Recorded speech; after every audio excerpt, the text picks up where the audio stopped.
Hello, everybody. Welcome to another episode of the Dork Side of the Ring podcast. I'm your host, your purveyor of all things dorky within the scope of professional wrestling and sports entertainment. I am Grumm. Try to get that all in one breath, one breath, one take. But it's good to see you guys. Welcome in another episode. Fun one ahead of our shelves. I am tired. I should have, You ever do something, you have a normal system, and you decide that you're gonna be like, you know what? Like I'm in a funk, so I'm gonna break that habit. I'm gonna switch it. Like Jason Giambi was in a funk, and he wore women's lingerie to get him out of the funk, and it worked. I didn't go that far. I just didn't work on anything last week, so I'm doing this Sunday night, and. Sometimes I do it Sunday night anyways, but first like good weekend in a while, like brain-wise. Wasn't busy. I had work, but I wasn't busy. Got to spend time with my lovely girlfriend. So, brain was all good vibes. And I came home and I'm like, whew, man, good vibes are tiring. But we're here. We got the return of WackHumanBeing, and we've got the debut of Keysta. So it was a good pairing. We're talking about PN News this week. PN News, infamous for being in one of the all-time worst matches of all time. But we're not talking about that because I decided I'm gonna save that for an entirely separate Dorkside episode because it is a bad match. And so we just did the gimmick of PN News. The rap master, the leader of the rap attack, PN News from Motown. It's a good one. We end up talking about Mantaur a lot. We end up talking about obviously just hip hop in general because if you have a character that's entire shtick is that they are the rap master in 1991 to 92. Yeah, we're gonna end up talking about that time. The lack of celebrity incorporation on WCW's part, but it's a fun episode. I don't got anything else to do right for this right now. Talked about on last week. I was on Boom Da Ba's Twitch channel. I was coaching him on some Nuzlocke stuff to help raise money for St. Jude's, and we helped put him over 3,000. So shout out Boom Da Ba, shout out Team RP, raising money for St. Jude's and helping out sick kids and their families. You guys can check the VOD out there on twitch.tv/BoomDaBa. Yeah, that's all. At Dorkside Ring on Twitter and Instagram, support.grumm.tv, as well as grumm.tv. The normal links. Let's get to it. Myself, Keysta, WackHumanBeing, talking about PN News here on the Dork Side of the Ring podcast. It's like a first inning home run, and then you had three strikeouts the rest of the game. You say that. I actually had a not dissimilar performance to that at Rec Kickball tonight. Oh no. I went 2 for 4 with an RBI, but the 2 hits came after we had long lost the game. So, just a stat patter over here. The old y'all lost, not me. Oh, no. Let's be clear. I intentionally left out my performance in the field. I very much lost. Nah, it's okay. Look, you know what? You one way whack, they say. Yeah. Very much the John Kruk of my municipal rec kickball league. Hey, John Kruk, beloved figure in the Philadelphia area, Mm-hmm. So. Oh, this is probably, since you mentioned, this is probably a good time to bring it up. Like, what a thrill to once again be on this podcast with an all New Jersey cast of characters. Son of a bitch. You son of a bitch. Last time, myself, you, BSJ, three Jersey guys. No, 2 Philadelphians and a Jersey guy. Now it's 2 Jerseyans. The largest city in New Jersey. No, that's not true. No. Yeah, exactly. Just like New York is a suburb of New Jersey. Oh no. Okay, let's head that off at the pass. Whoa, We all right, wait. New York isn't a suburb, but Philadelphia is. Yeah, well, because I mean, why would you want New York City? Why would I you mean, want New York City? Why would you want Philly? I mean, No see now, offense. All right. some taken, but it's just, like I'm sitting there like I feel like you can't have one or the other. I feel like they're like if you're gonna claim that one city that's not in the state of New Jersey is New Jersey, then you have to claim the other one that it's directly connect. Like there are connections directly to both cities. No. I mean, what? What? We're gonna have New York, New Jersey? It just doesn't sound right. We're not greedy. We're not going to take two hallmark cities. We're not a glory hunting state like Missouri. You know, What a Missouri. St. Louis or Kansas City. Pick a side. I mean, I don't know. I'm just I'm confuzzled. I'm just sitting here like trying to figure out what the qualifications that Philadelphia met that New York didn't. It's not a matter of qualifications. It's just a matter of one of them is in New Jersey and one of them isn't. I'm here to solemnly tell the truth. There are people who are listening to this that don't have any like idea about American geography, and they are hella confused right now because they're like, I swear Philadelphia was not in New Jersey, and they're Right? like, No. Yeah. That's Well, why they I'm changed here. the map back in '07, if you remember. They just kind of put them together. Yeah, they rerouted the Delaware River to make it seem like it wasn't. They put it on the outside of New Jersey. They Mhm. relocated the Delaware River to the Atlantic Ocean as it should have. You're not slick, Ed Rendell. Hey, that man was there when they threw snowballs at a drunk guy being Santa Claus. Yeah. Truly the finest hour of the fair city of Philadelphia, New Jersey. I can't believe it. It's ridiculous. We're back here on the dork side of the ring. I can't. I don't know. I don't know how we're gonna make it through the rest of this podcast. I knew that I would regret having WackHumanBeing back on to spew false geography facts. But I could not miss the opportunity to pair up Wack with the first time guest Keysta. Hey bud, how you doing? I'm great. Happy to be on the pod. I saw actually the other day that the actual Dark Side of the Ring will not be renewed for a new season, so I think this will be the go-to series for people that want to learn more about wrestling and of its hidden tales.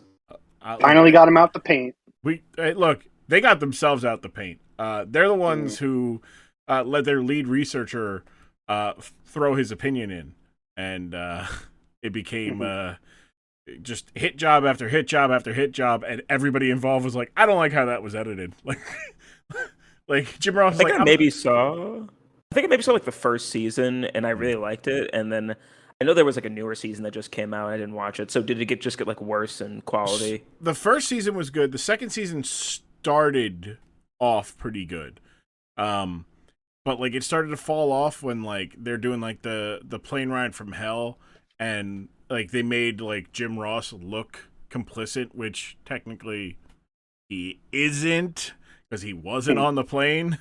But as far as like the culture of the company for the plane ride from hell, like he is kind of it. Like those were all guys that he hired, like, and he was like, shit like that. So he's kind of is complicit, but like he didn't like how it made him look. Tommy Dreamer swore he would never talk to Vice ever again because they made him look like he supported Ric Flair exposing himself to a flight attendant. And that's Tommy Dreamer saying someone's not allowed to interview him again. It's big time. Rihanna is not invited in my DMs vibes. Yeah. Shout out to Tyler. Well, I mean, look, when they would go to Tommy Dreamer for the majority of their content, and he says not like, oh shit, we're not talking like they did a good job. The first season of Dark Side of the Ring on Vice is 100% worth checking out.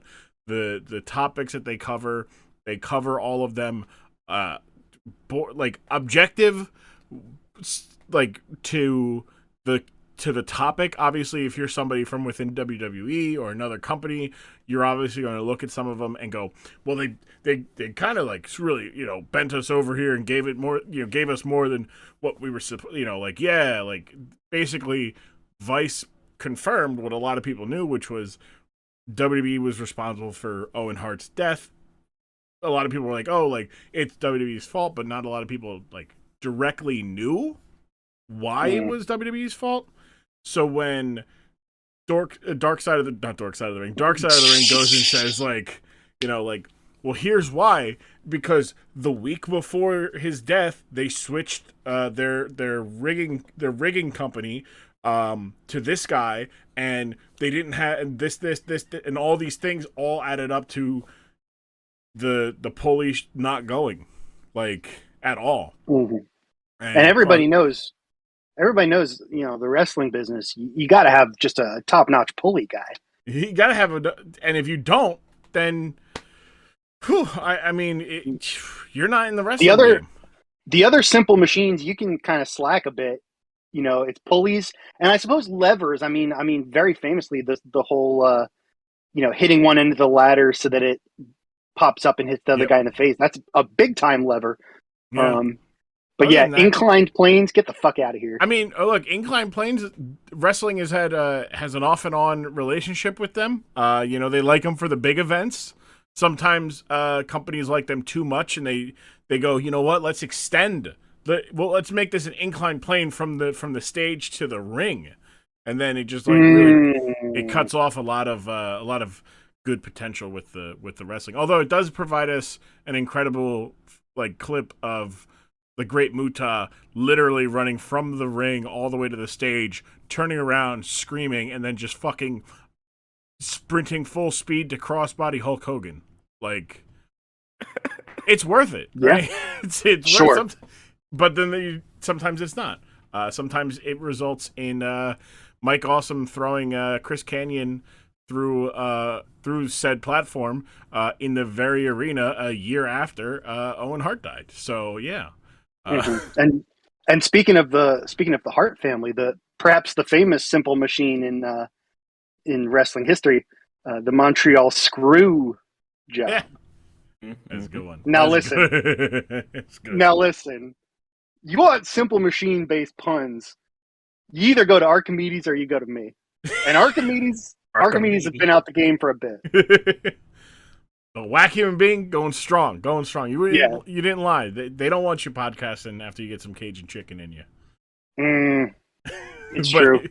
But we've got Wack and Keysta here, or Keysta and Wack alphabetically, of course. We'll start with the introductions. Keysta, tell the people a little bit about yourself and some fun tidbits and whatnot. That's a very difficult question to answer. I could also give you a different question. Task. I can give you a different question. No. Okay. Well, I guess, is this where we can give our sort of background into wrestling? What? Yeah.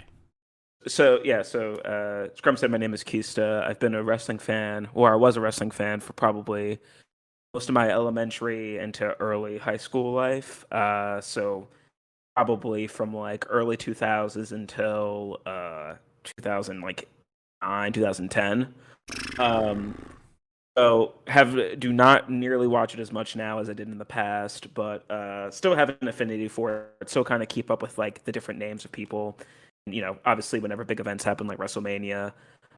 But yeah, it certainly is a lot different now than what I remember. And as I kind of remind myself time and time again, I probably should not have been watching that when I was a child, especially when they were still TV 14, Raw and SmackDown. Some of those things that my parents let me watch were just completely unacceptable. So we'll probably get to that a little bit more later. But very excited to be here and talk about whatever it is that we're about to watch, because I have no idea. So a little scared, but mostly excited. Thanks for having me, Grumm. Good. Hey, glad to have you. Very, very glad to have yet another Ute. I see the worst part about Dork Side of the Ring is finding out just how far like like just being like, like damn, like like these are my, like, we're the same age, like we age range, right? Like early high school, 2009, I got out of 2010. That means it's only a couple years different. This is great. I'm tired of getting these young bucks, and not Nick or Matt Jackson, just these young bucks on my podcast to tell them, for them to just be like, yeah, no, like, so I watched wrestling when I was a kid, real big fan of John Cena, Randy Orton. I liked Carlito. I'd be like, as a child, like Carlito, like as an 8-year-old, or like as like an old child, like 14. Like that's still child, right? Yeah, like technically you're a child, in the eyes of the law, depending on what you did, but like and then it's just like, it's good to be like, yeah, early, like, oh, like 2009, yeah, my junior year, nice. That's good to know. Good to know. On the other end of the table, a fellow experienced vet, grizzled young vet, WackHumanBeing. Good to have you back, bud. Absolutely. Let them know where they can find you again.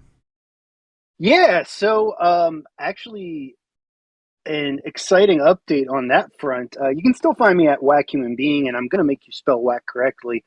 You have to, do that on your own. Search your heart and decide how whack is spelled. However, as of literally half an hour ago, I've started a separate Twitter account as well, a sort of quasi-professional Twitter account, because since I last appeared on the pod, I have, I think I had started my graduate program, my master's in library science program, when I was last on the pod. But I have completely pivoted to studying apples within the context of library and information science. It's very funny that you brought up Carlito, because I was already thinking about Apple-based wrestling figures, and obviously Carlito is number one with a bullet. Yeah. But yeah, so nothing really there as of the time of recording, but you can also now find me at the Twitter handle Looking Up Apples, all one word.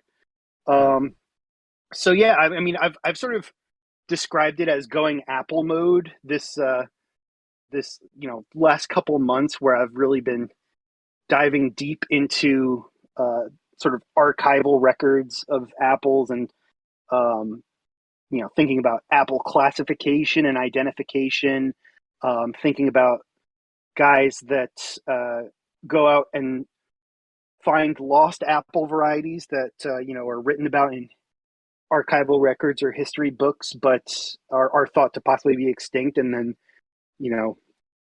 there's a bunch of amateurs and professionals who, just as a sort of passion project, go out and find previously unknown existing trees of those same apple varieties. And so yeah, my master's paper, not technically a thesis because I don't have to defend it, but my master's paper is going to be all about apples. And so I've sort of started a separate Twitter account to kind of house all of the apple mode stuff.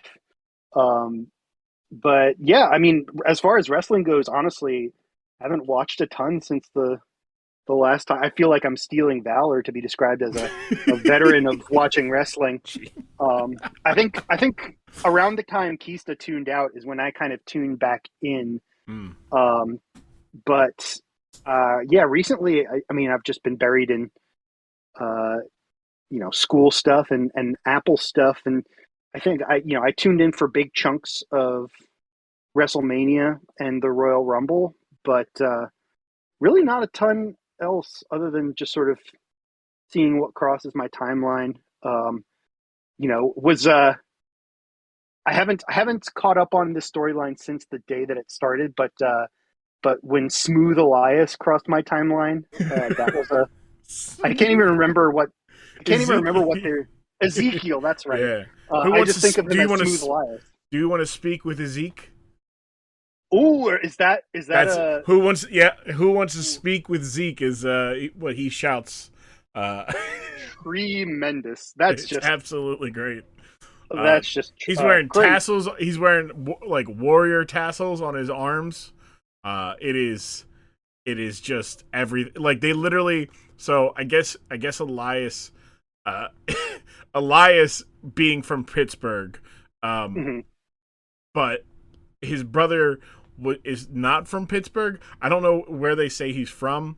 But they did like a like a WWE.com exclusive where he was talking about Ezekiel talking about the time him and his brother were watching pro wrestling, and they were sitting in the same stands, same seats that he and his brother sat in, and his brother was a big Undertaker fan, but he was like a fan of like somebody else. like it is just absolutely hilarious. Now, for context to both Keysta and others, there was a wrestler by the name of Ezekiel, by Elias, and he was basically, he'd walk around with a guitar. He was like they pitched him as like the drifter, and then he would play the guitar, and he was pretty good. He even has an album on Apple Music. It's a good album on the wrestler curve.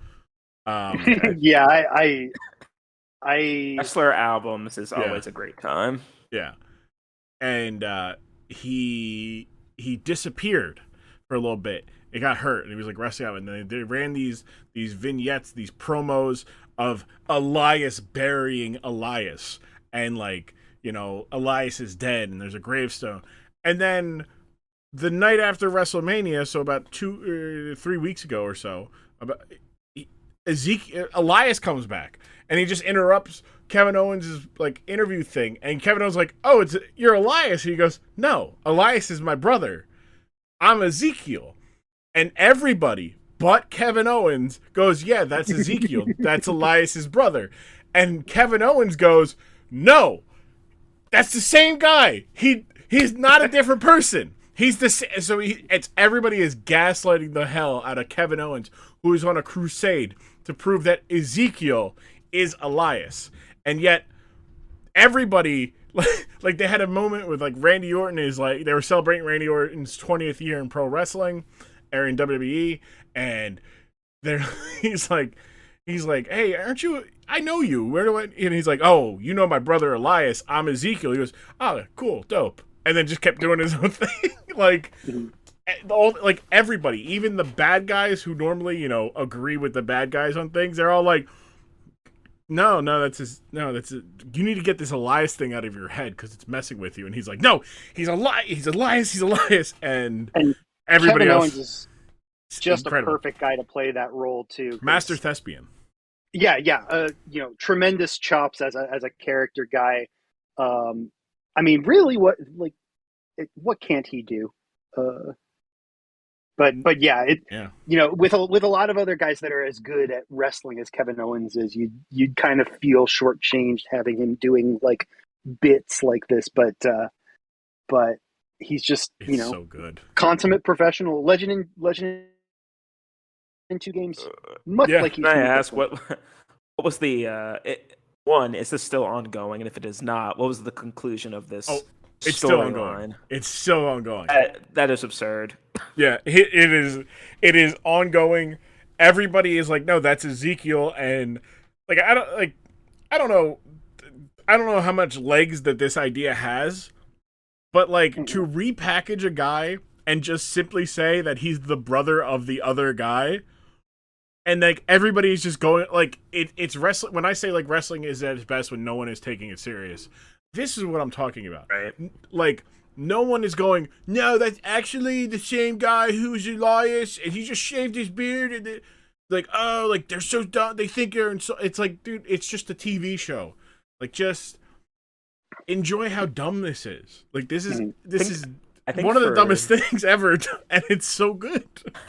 I think for me, when my enjoyment of wrestling came kind of to a halt, it was probably around the time when I don't even know what I was doing. Like I was online doing some stuff and just found like basically websites where people would go to the tapings and then like basically wrestling blogs. So they would go to the tapings and they would like tell you what was going to happen. And then I was like, oh, this is like not fun anymore because you can just like see what's going to happen. And then like I think there was like a big thing where Chris Jericho was coming back. And Hmm. WWE had all these like teasers and all these like things, and it was like this whole thing of like, what is this about? And then they had basically spoiled it because they were like, oh yeah, it's Chris Jericho. So at that point, I was like, if I'm old enough to like find this information and know what I'm seeing is not super like authentic, I'm just gonna like take a step back and do something else. So it's really funny that something like this is happening where everybody's just in on the joke, Yeah. and there's no like, oh, but actually, no. If you look at X, Y, and Z, you can see what's happening. No, we all know this guy is the same guy. Like, Yeah. Yeah. we We're not don't gonna. care. And WWE has this, wrestling in general. I shouldn't say just WWE, but wrestling in general has and always has had issues with recasting guys or just giving them different gimmicks, right? Like Kane, for example, he went from being like Isaac Yankem, evil dentist man, to being Diesel, who there was already a Diesel, but they were proving that like it was a lawsuit. Like a lawyer literally came up and was like, "Well, if you can prove that you own the IP, we can get them to stop doing this." So WWE goes, "All right, cool. We'll have Razor Ramon and Diesel, except they're not Razor Ramon and Scott Hall and Kevin Nash. They're, some Italian guy and Glenn Jacobs." And then they're like, "Let's just put him in a mask now and make him the Undertaker's brother." And you're just like, "Whoa." That's not like you throw a mask on him and that helps it, but at that point it's his third gimmick on national television, and fans, especially nowadays, go, "Oh, like Bray Wyatt spends a year and a half redefining who he is, redesigning the character, getting lost in the character, becoming this interesting Bayou cult-like leader, and then debuts and the crowd is going, "Oh, Husky Harris, we know that guy," and just start chanting Husky Harris at him. Mm-hmm. And it's like you're just setting yourself up for sabotage because you basically told them that he's not, like, his character doesn't stand out any different because you just know that he's Husky Harris. Like, and what a cool decision by those fans to really say, you know what, the important thing here is for people to know that I know that guy used to be a different guy. Yeah. Yeah, big fan of wrestling fans making themselves the star. Like wrestlers can't. Wrestling fans taking things so seriously and being like I remember that's when I started to kind of like, I still loved pro wrestling. I just stopped loving WWE at the time. I would still follow it, but like getting involved with the dirt sheets, like I would listen to, the Pro Wrestling Torch, because I enjoyed Wade Keller's takes on things. I did then and still do dislike, Dave Meltzer, because it's basically like his opinion is the only opinion he'll listen to. He can't ever be wrong, and if he is wrong, the best he'll ever do is, well, that's up to you, that different strokes for different folks, and it's like now, Key, let me let you in on a little secret here. I mean. Grumm is making it sound like he hates Dave Meltzer because he does his job poorly and with little regard for ethics. What he's not telling you is that the real reason Grumm is upset with Dave Meltzer is because he just constantly has that shit on, and Grumm is just jealous of his extensive jeans collection. Oh yeah, this is a fit. This is a fit right no, here. That's crazy. Show Key what his room looks like. Google Dave Meltzer's office. Uh-oh. That man, obviously, there is going to be a damn bitch you live like this moment. There is an element to it to where I don't want to dunk on it too much because I know plenty of people. But this man has, like, all of his newsletters that he's written, he's got a copy of them on the floor of his office. Mm-hmm. Like, it's not so much that he, like, I know a lot of people that are like this. Sometimes it's a sign of being neurodivergent. Sometimes it's just a matter of depression. These are all things that factor into it. However, that's my excuse. However, Dave Meltzer will act holier than thou, and it's classic, like, hey man, your house is covered in shit. Yeah, well, this and that. And it's like come on, man, like like clean yourself up a little bit, you know? Like he had an interview on like I think it was CNN, and like he didn't get that he like that was I think that's from Dark Side of the Ring. Like he decided that I'm not going to find the one that Wack just sent. I'm not going to clean up my office, but we're going to shoot this in my office. All this effort just to avoid saying, you know, the simple truth that you covet that man's denim collection. I got a pretty good denim collection too. I also don't like the fact that the man compared the N-word to the word mark. I also saying that they are both saying at one point the word mark was as bad as the N-word, and then the man I gave him the John Mulaney bit. Hey, if you're comparing the badness of two words and you won't say what one of the words is, that's the worst word. You know, if that's the case, if you truly believe that the word mark, referring to dumb wrestling fan, is offensive, or at one point was that offensive, you would just call it the M word and look like, at least, at the very least, you would look like a fool to everybody, because everybody's like, are you saying the word mark? Just say it. It's not that big of a deal. Yeah. I feel also, like there's the time that Dave Meltzer said that Peyton Royce looked better when she was lighter. Very misogynistic. To say that this guy is just like is he just like a premier wrestling journalist? This is his whole... Journalist is definitely not the word I would use. I feel like historian. I would say historian. I will give Dave Meltzer credit. Like, there is nobody who has chronicled the history of professional wrestling, not just all of it, better than him. For 30 plus years now, he has been the guy who is going around getting all stories, all the news from American companies, Mexican companies, British, European, Japan, like all these places. He's very good at that. The problem becomes when he takes those stories, throws him into him talking about something, and then dangerously just speculating that things, like he speculated out loud that Roman Reigns did not actually have leukemia. Like he's like, oh, this could be like, he basically had said that in response to the, it's like, oh, it sucks. Somebody, his co-host said, it sucks that this happened right after Roman Reigns finally beats Brock Lesnar, becomes the Universal Champion, top of the world. The fans are starting to embrace him a little bit more, and then this happens, and he goes, yeah, well, it does kind of suck, but also, like, say he's, if he, I talked to this guy who said that the treatment that he's getting isn't for serious, serious cases. That he could probably still wrestle while getting these treatments, and like maybe they're just like holding him out so that he comes back with like some sympathy reactions, and people are happy to see him because he's healthy. And everybody goes, did you just speculate that maybe they're making this up, that because he's not getting good reactions, they just made up he had cancer again? It's a shame that COVID has kind of poisoned this, but bro, that's a HIPAA violation. Either it's true and it's a HIPAA violation, or it's false and just bullshit. You're talking out your ass.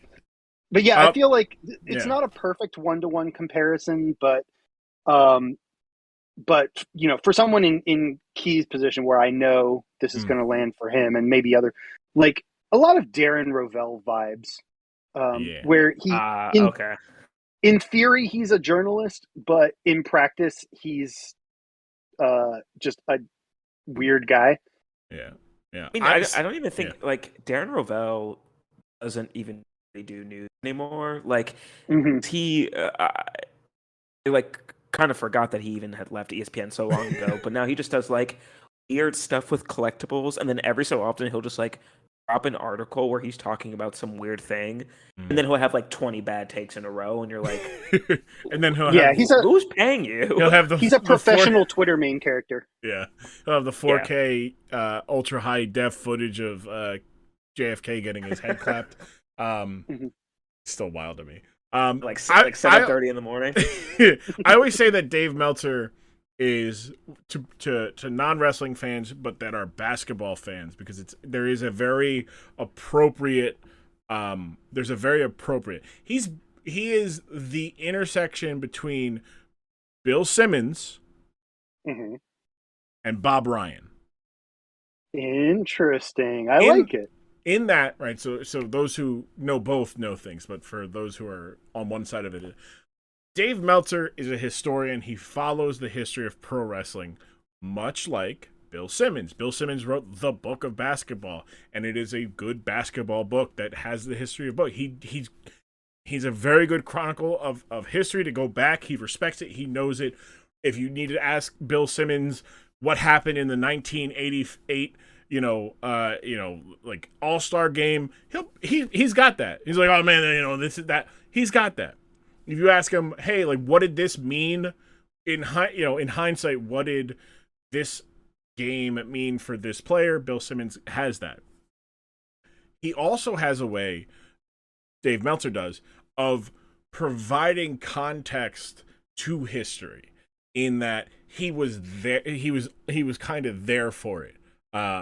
Or at least was tangentially related, much like Bob Ryan is. Bob Ryan, very bolsterous opinion man now, but at one time he was doing, like, you could listen to Bob Ryan tell stories about the Larry Bird Celtics all day, because he's got plenty of stories and he's very good at telling them, much like Dave Meltzer has stories about pro wrestlers. And hey, like, he did get threatened by promoters because he was basically reporting backstage stuff because people were telling him stuff, and he did get threats of violence. Not cool. However, much like Bob Ryan, Dave Meltzer does not really enjoy professional wrestling nowadays.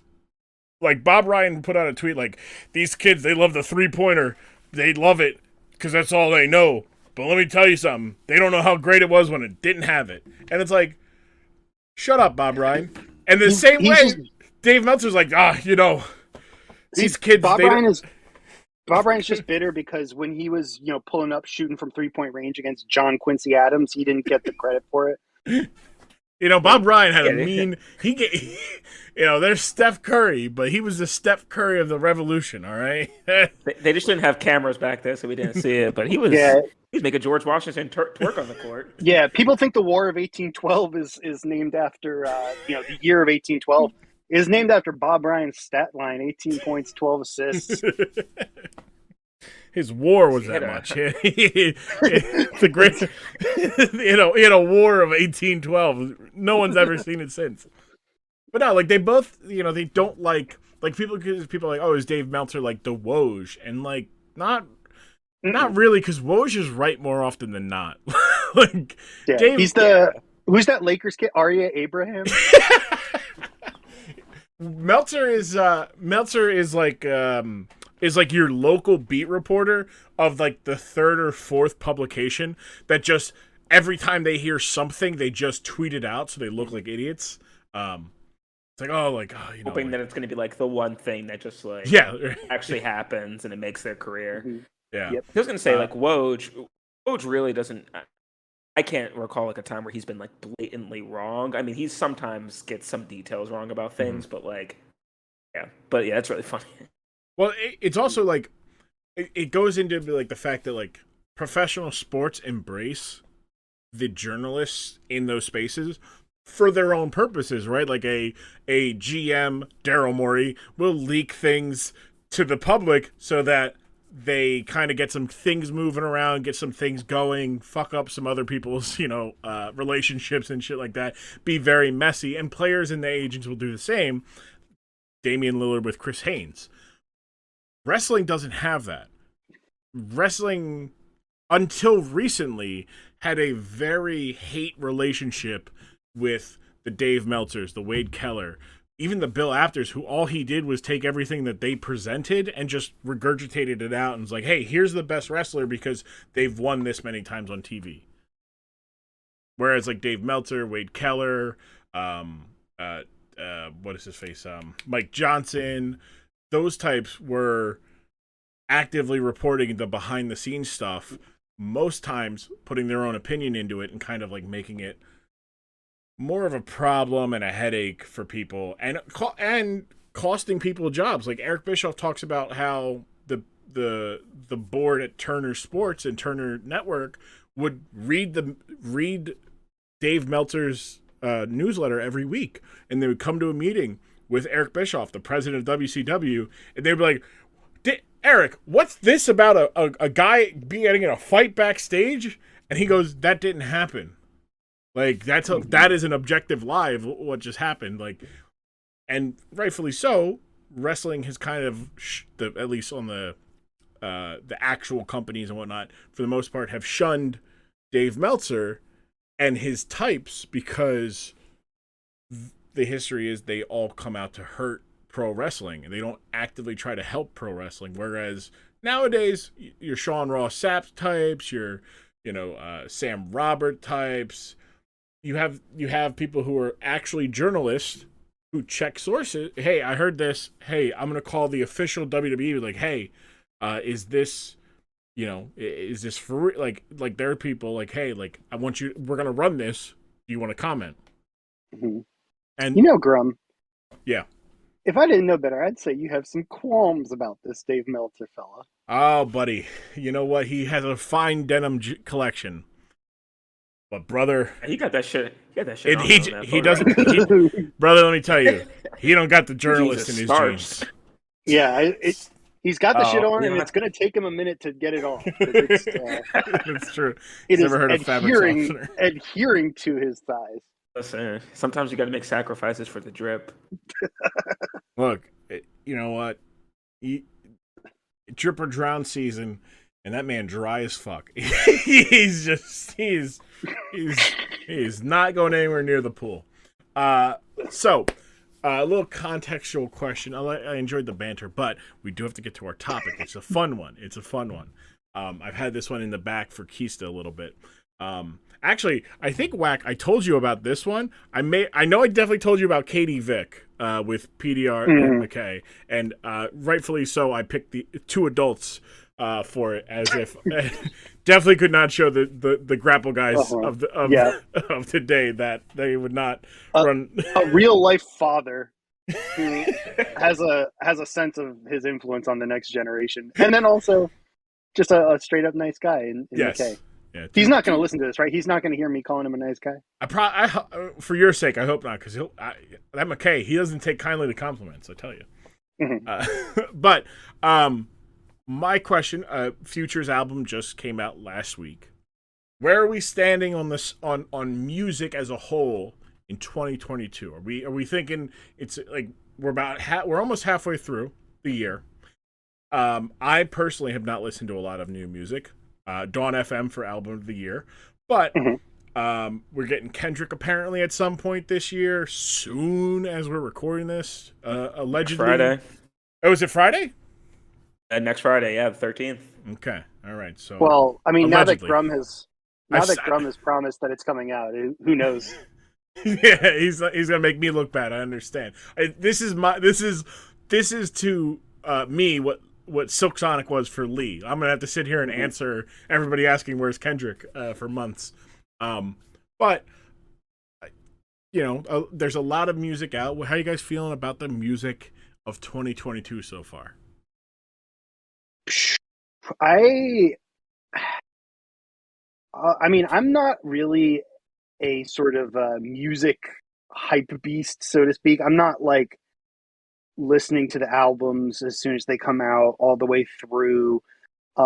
So I think the albums this year that I've really like sat and listened to semi-intentionally when they came out, honestly, the only one that comes to mind immediately is Dawn FM, which I did like quite a bit.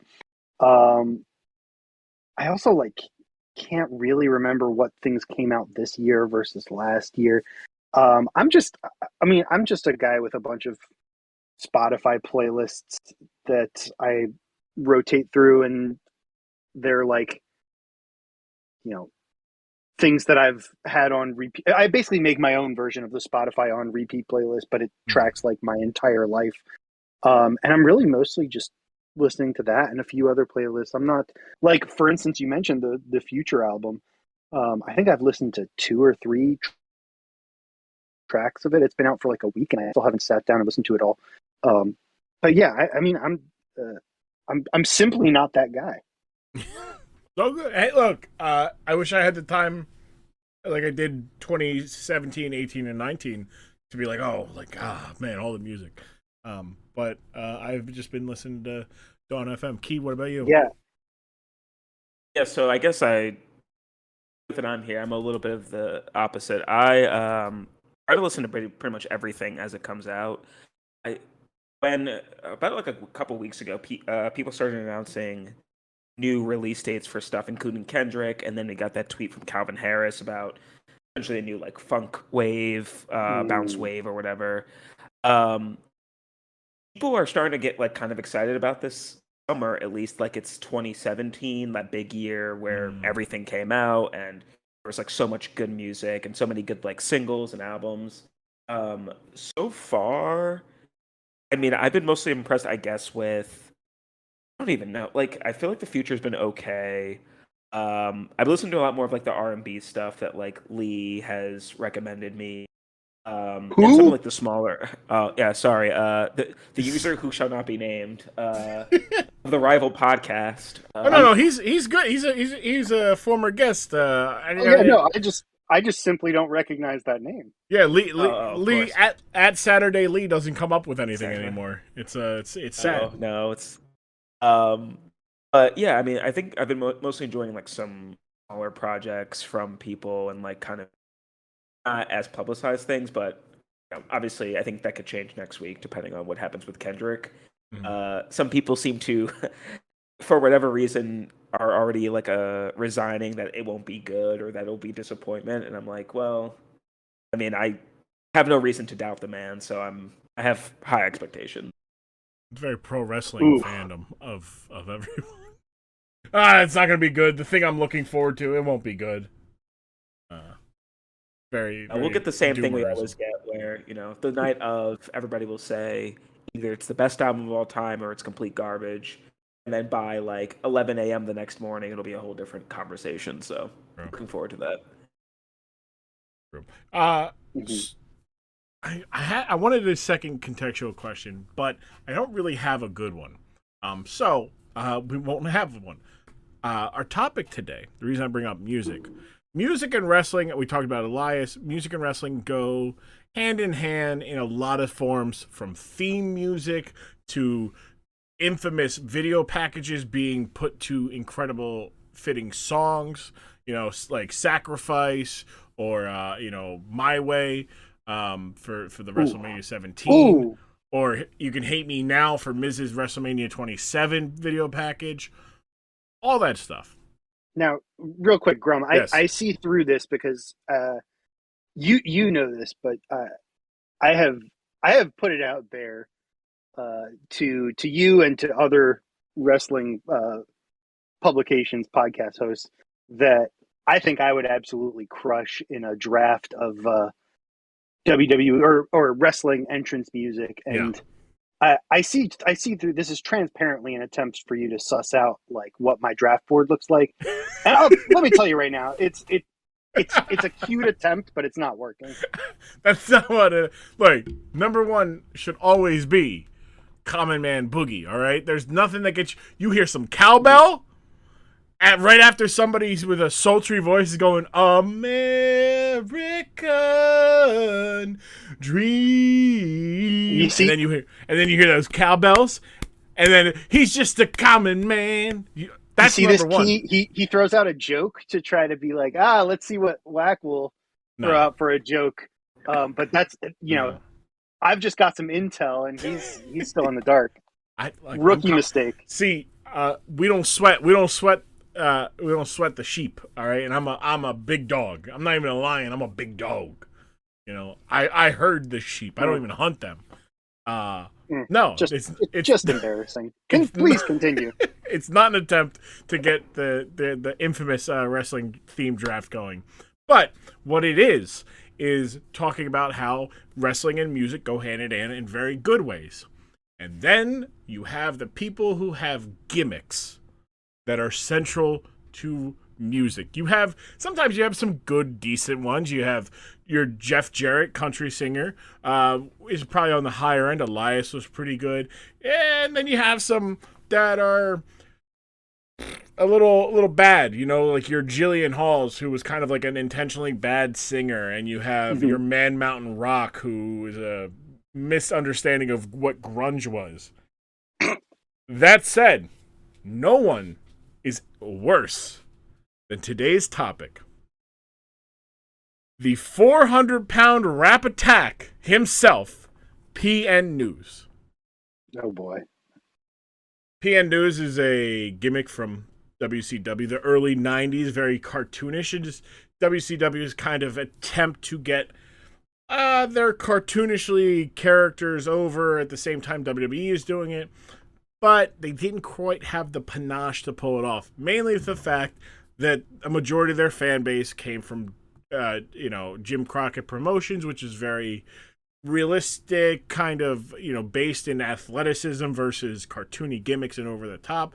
So when you see a 400-pound man rapping in a promotion based in Atlanta, which there's two Atlantas, but also they were big in, South Carolina, North Carolina, and catered to a certain demographic who did not like rap. And they presented him as a babyface, a good guy. We're going to watch one of his matches. We're going to watch a little promo from him, and we'll be back to discuss it. Me, myself, Keysta, and Wack talking about PN News right here on the Dork Side of the Ring podcast.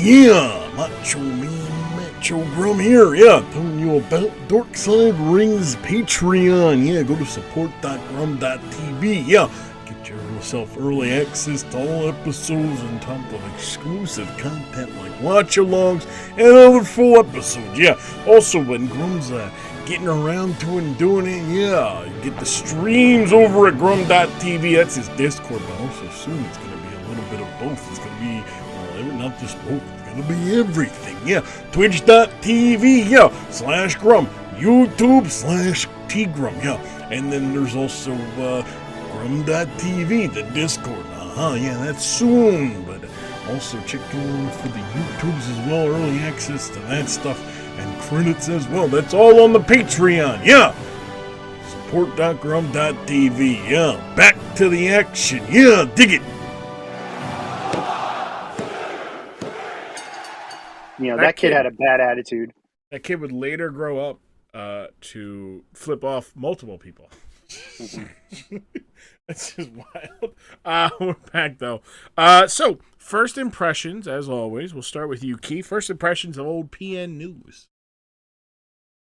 That was basically what I would expect WWF or WCW in like the early 90s. It's just what rap stereotypes were on television, and I don't know, they could have maybe given this guy like a lesson with a music coach or someone that had any idea of what hip-hop was. It was just pretty hard to get through the promos, especially the rap. I was like, this is just, as I said when we were watching it, this is like worse than Hamilton somehow. It's just like, how do you have like this little amount of rhythm? And this is supposed to be like the rapping guy. The worst part of it is people that were like really buying into it. You just extended this bit by another month. Just let it die. It shouldn't have made it that far. That was nearly insulting. I am so amused by the fact that, and I mean, don't get me wrong, I agree, but it's just so funny that fundamentally what you're saying is like, it would have worked if he had bars, if he was a real, yeah, exactly. If he was a real lyrical miracle. They tried this bit out. I maybe I would know if they tried this out a few more times, but it feels like it really didn't stick until we got John Cena, and they're like, finally, we got like the rapping guy. Like we finally found him, and it's like, do you really need one? I mean, No, I'm trying to think of there was when did WWE have anybody before John Cena? I know.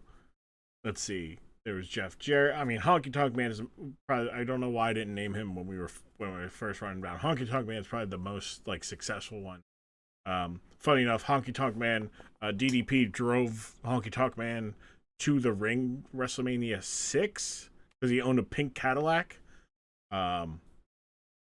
And then Jeff Jarrett, they had Flash Funk at one time, but he wasn't necessarily a musical, but he did have like they gave him an over the top like dance routine.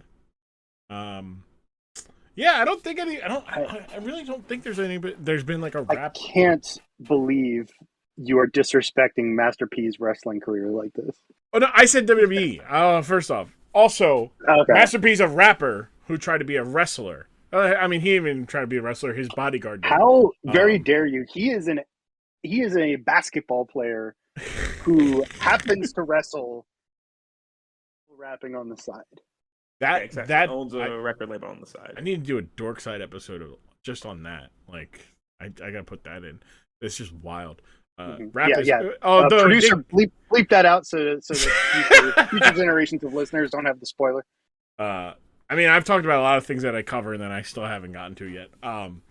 So we're good. But no, Master P being in WCW did spawn the rap is crap gimmick, which was great. Perfect. The West Texas Rednecks. There we go. You got it right. The West Testicle Rednecks. Yeah. West Testes Rednecks. Yeah. Yeah. No, I don't think anybody before John Cena really. In WWE. Then again, they probably wouldn't just because like WWE didn't even think to try to even with their black talent, they just were like, you're going to be hypersexualized Mark Henry or, radical Black Panther adjacent revolutionary Farouk. And then, like, The Rock, we're going to make it sure that you're not in the nation because of your skin tone, but because you felt disrespected. I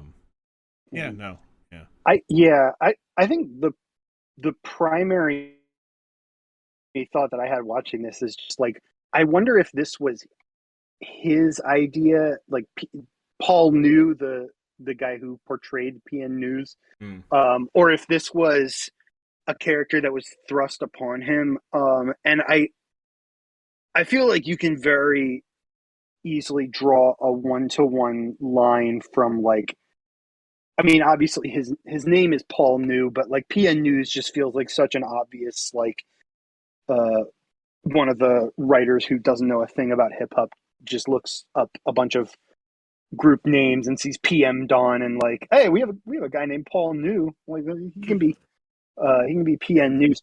But yeah, just like, I mean, so I wasn't super familiar with this character, this bit, and I, like, as we were watching, I looked him up, and like, my guy is from Omaha, Nebraska, and I mean, maybe he was really like, maybe despite his lack of skill, he was absolutely just like burning out the Ice-T tape in his tape deck. But it just feels like listening to him rap, it feels like, man, this guy simply does not want to be rapping and has been told by some, suit that his only chance to make it in this company is to, take on this rapping character that they've been trying to make work because, some executive got a wild hair up his ass about like, hey, these kids really like this Scarface character. This these Ghetto boys. Oh wait, it's ghetto. Do they know they're spelling ghetto?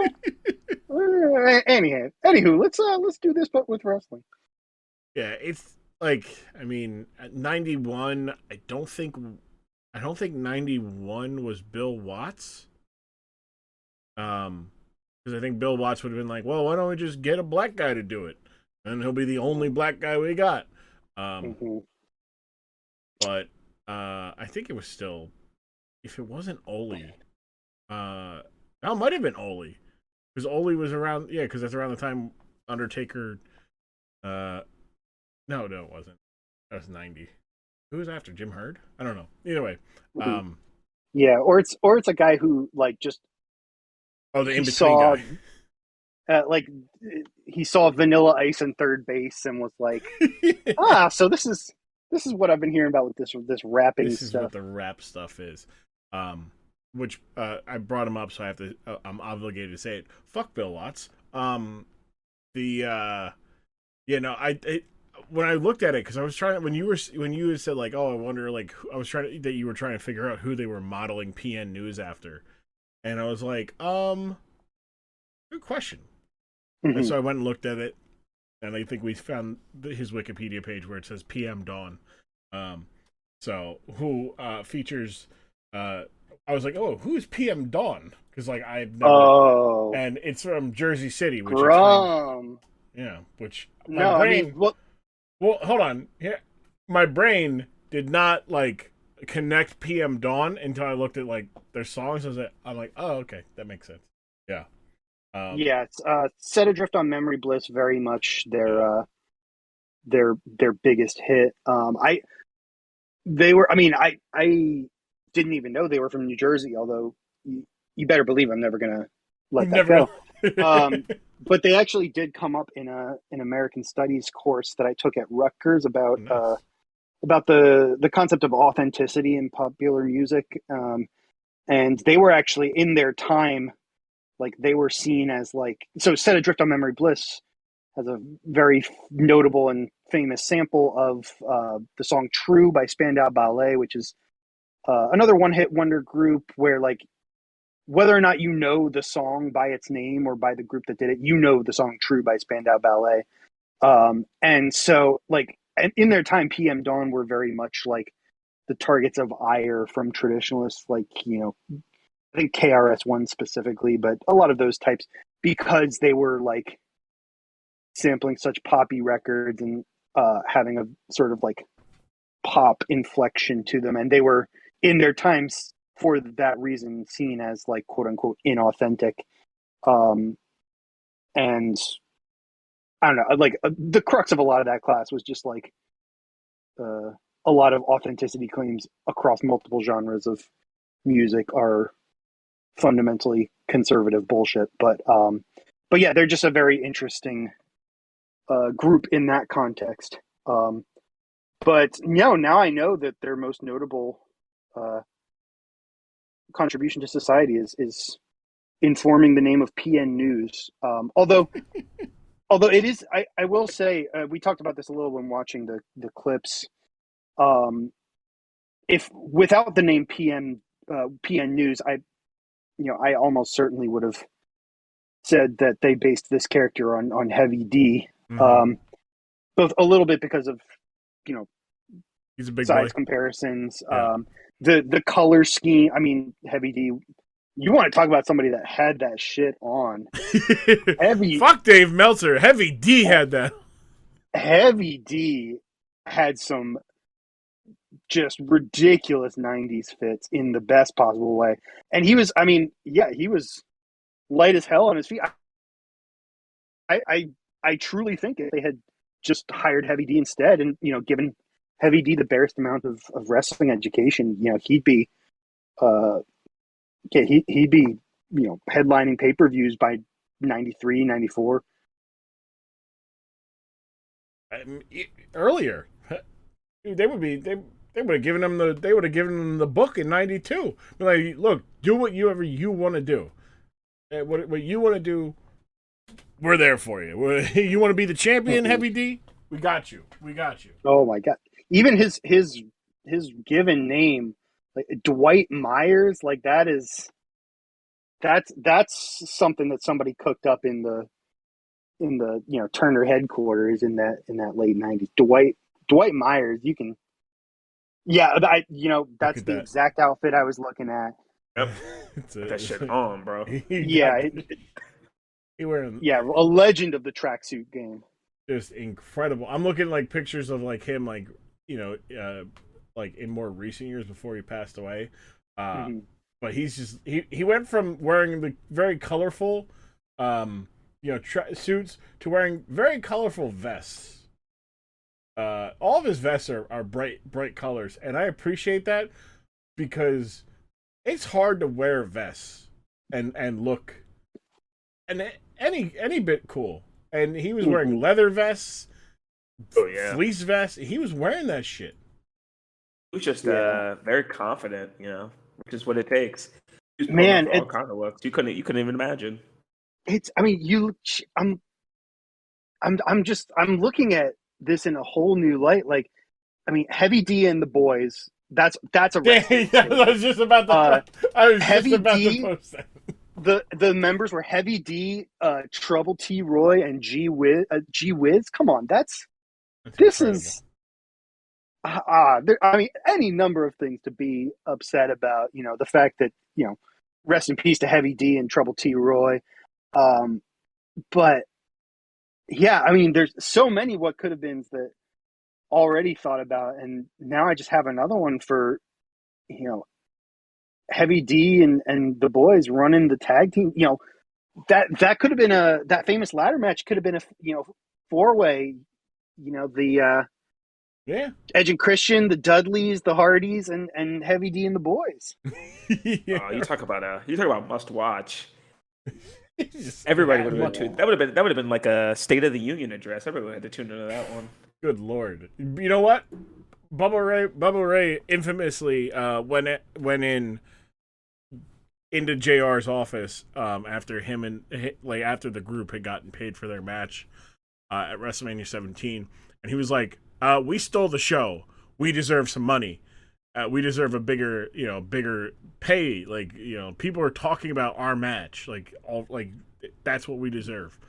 And that would happen. I'm telling you right now, Heavy D, they wouldn't even had to walk in. They would have just been like, Heavy D's involved. Set aside a good portion of the gate because those boys are really going to tear down the show. Oh boy, I hate to tear us away from Heavy D talk, but I've just a distressing fact has crossed my desk. Oh no! No. So, as mentioned before, I'm on PN News' Wikipedia page. Yeah. And don't click on this link for fear of spoiling it for yourself. Maybe this is somebody I should know, and Grumm will know what I'm talking about. But I just don't. Okay, so you might see in the family section, he has a cousin listed who has a Wikipedia page of his own because he was also a wrestler who apparently, boy, this is 1990s WWF as shit. Apparently, he wrestled in the WWF under the ring name Mantaur. Mantaur. Like he's centaur, half man, but a man? Half man, half monster. Mantaur. And let me tell you something, brother. It's a reverse centaur. Yeah, it is bull. Man, it centaur, but it is a bull with a head. It is the head of a bull on the body of a man. And when I say the head of a bull, I really mean he basically put his yes, yes. Oh my God! It is. I'm looking at this now. This is amazing. It is. He wrestled like that for one match. They put him out there like that for one. Like he didn't take that off. He wrestled in that. All right. They later, because they were like, all right, maybe this is a little too much. Let's just like, let's just. You think? Let's reel it back a little bit, right? Then they had him like wrestle in that getup without the thing, but they had him. He went bald, and they made him like have like eyeliner that made him look like he was a bull. Like it's absolutely ridiculous. Yeah, I mean, hey, Mantaur was featured in an episode of Young Rock. Oh, that's recent. An episode of Young Rock. Oh my God! Look at this him. Is shocking. Now I'm thinking of a Mantaur PN Oh, News wow. tag team. If you Google Yeah, Mantaur, two very different things show up. There's there's like, because the tar part of it is like, hey, it's got the body of this thing, but it's got a person on it. So when you say a Mantaur, it is a person with a bot. That man going in on, yo, is that Daniel Cormier needs to get the fuck off the throne? All right, that is. Nah, man. He This is he an bite audio right to the medium. bone. Right. This is an audio medium, so we should probably note that in our little chat, Keysta has just posted a picture of Mantaur chowing down on the finest ribs. He Bib is. on, sauced up on that bib. The full He is- Mantaur Why is he still in the eyeliner on. makeup? Listen, when it's rib time, you don't have. He went You into don't it have like it to, was a match. Yeah. That was a match for him. He's like, oh, I got to get in on it. You got to hit him with the baby back suplex. Yeah, no, he legitimately. Here's the picture of the Mantaur on Young Rock. Yeah, God. that was It's they just made a so- reference to Mantaur. Like, the thing is, right, is they didn't. When they, because I started a couple years ago, I've talked about this before, how I go to sleep, I'll put on like WCW, but before WCW, I would listen to, or I was like casually watching Monday Night Raw, like from the start of Monday Night Raw, and I got to the point where it started going with WCW, and I was like, oh, let me see WCW, because I don't know like the week-to-week thing about I just know the NWO and like Goldberg. And then I remember watching the episode where they debut Mantaur, and Vince McMahon is like doing the Vince McMahon thing, which is overselling it. Is like, this beast is he's and it's like the guy is just moving so just slow because he's got this fucking helmet on in the shape, and it is like. And, like, I'm like, how are you... And, like, he did a body slam, and Vince McMahon acts as if, like, a cow gave it... Like, oh, my God, his hooves! And, like, they had his... Originally, I think the story goes, they had him wear boots that didn't have toes. Right? Oh, or they can't do that. Or maybe they made it look like he had hoofs. Yeah, cloven And it's foot like- wrestler. Yeah, but it's like... But he had... But it's just, like... It's wild that they're like, yeah, we're gonna go to this length for it, and it's like, Jesus Christ, no. And like, their business was trying to sell toys, right? So if you're a kid and you go in the toy aisle, the action figure aisle, and you see Mantaur with the helmet, everything, you're gonna, I want that. But Yeah, I think the concept of a wrestler in a mascot's really before its time right there. I mean, you get deeper into the internet era, and you can use Mantaur to pick up the furry marketplace. That's That's you roll Mantaur out there at some of those conventions. yeah, Now nowadays, you're rolling in the dough. good Lord, yeah. Paul News set for life if he ever figures that out. Paul, I know you're listening. This picture Hit my I just line. said of you, that just looks like Eddie Kingston. Have we ever just- seen Eddie Kingston and Mantaur in the same room? I deserve, if Eddie Kingston Although ever that is hears this, I absolutely deserve to get smacked up. I understand it, but I had to say it. Like, these are just... we're sure they're not the same person? Mhm. Fire get up though. I mean, they're both, so the best part about Mantaur and his cousin PN News, they're from Omaha, Nebraska. One guy went with Yep. the most Omaha, he had the most Omaha gimmick, that of which a cow. The other one had the most non-Omaha, Nebraska, which is a rapper from Motown. Yeah. I just for fun, and fun is in about 7 layers of air quotes. I googled Omaha rappers, Oh boy. and Boy. and there's actually an article from just under 2 months ago, top 12 Omaha rappers, 2022's best rappers from Nebraska. I assume, I mean, a little past his prime of like the 90s. I assume PN News is going to be, I'll generously say like, I mean, top 10 for sure. Maybe not top 5, but like, 6. 6 or 7, I think would be fair. So, I mean, yeah, I'm just scrolling through this. Obviously, you've got Skate spelled SKH because, he's cool. You obviously got Ching Diamond.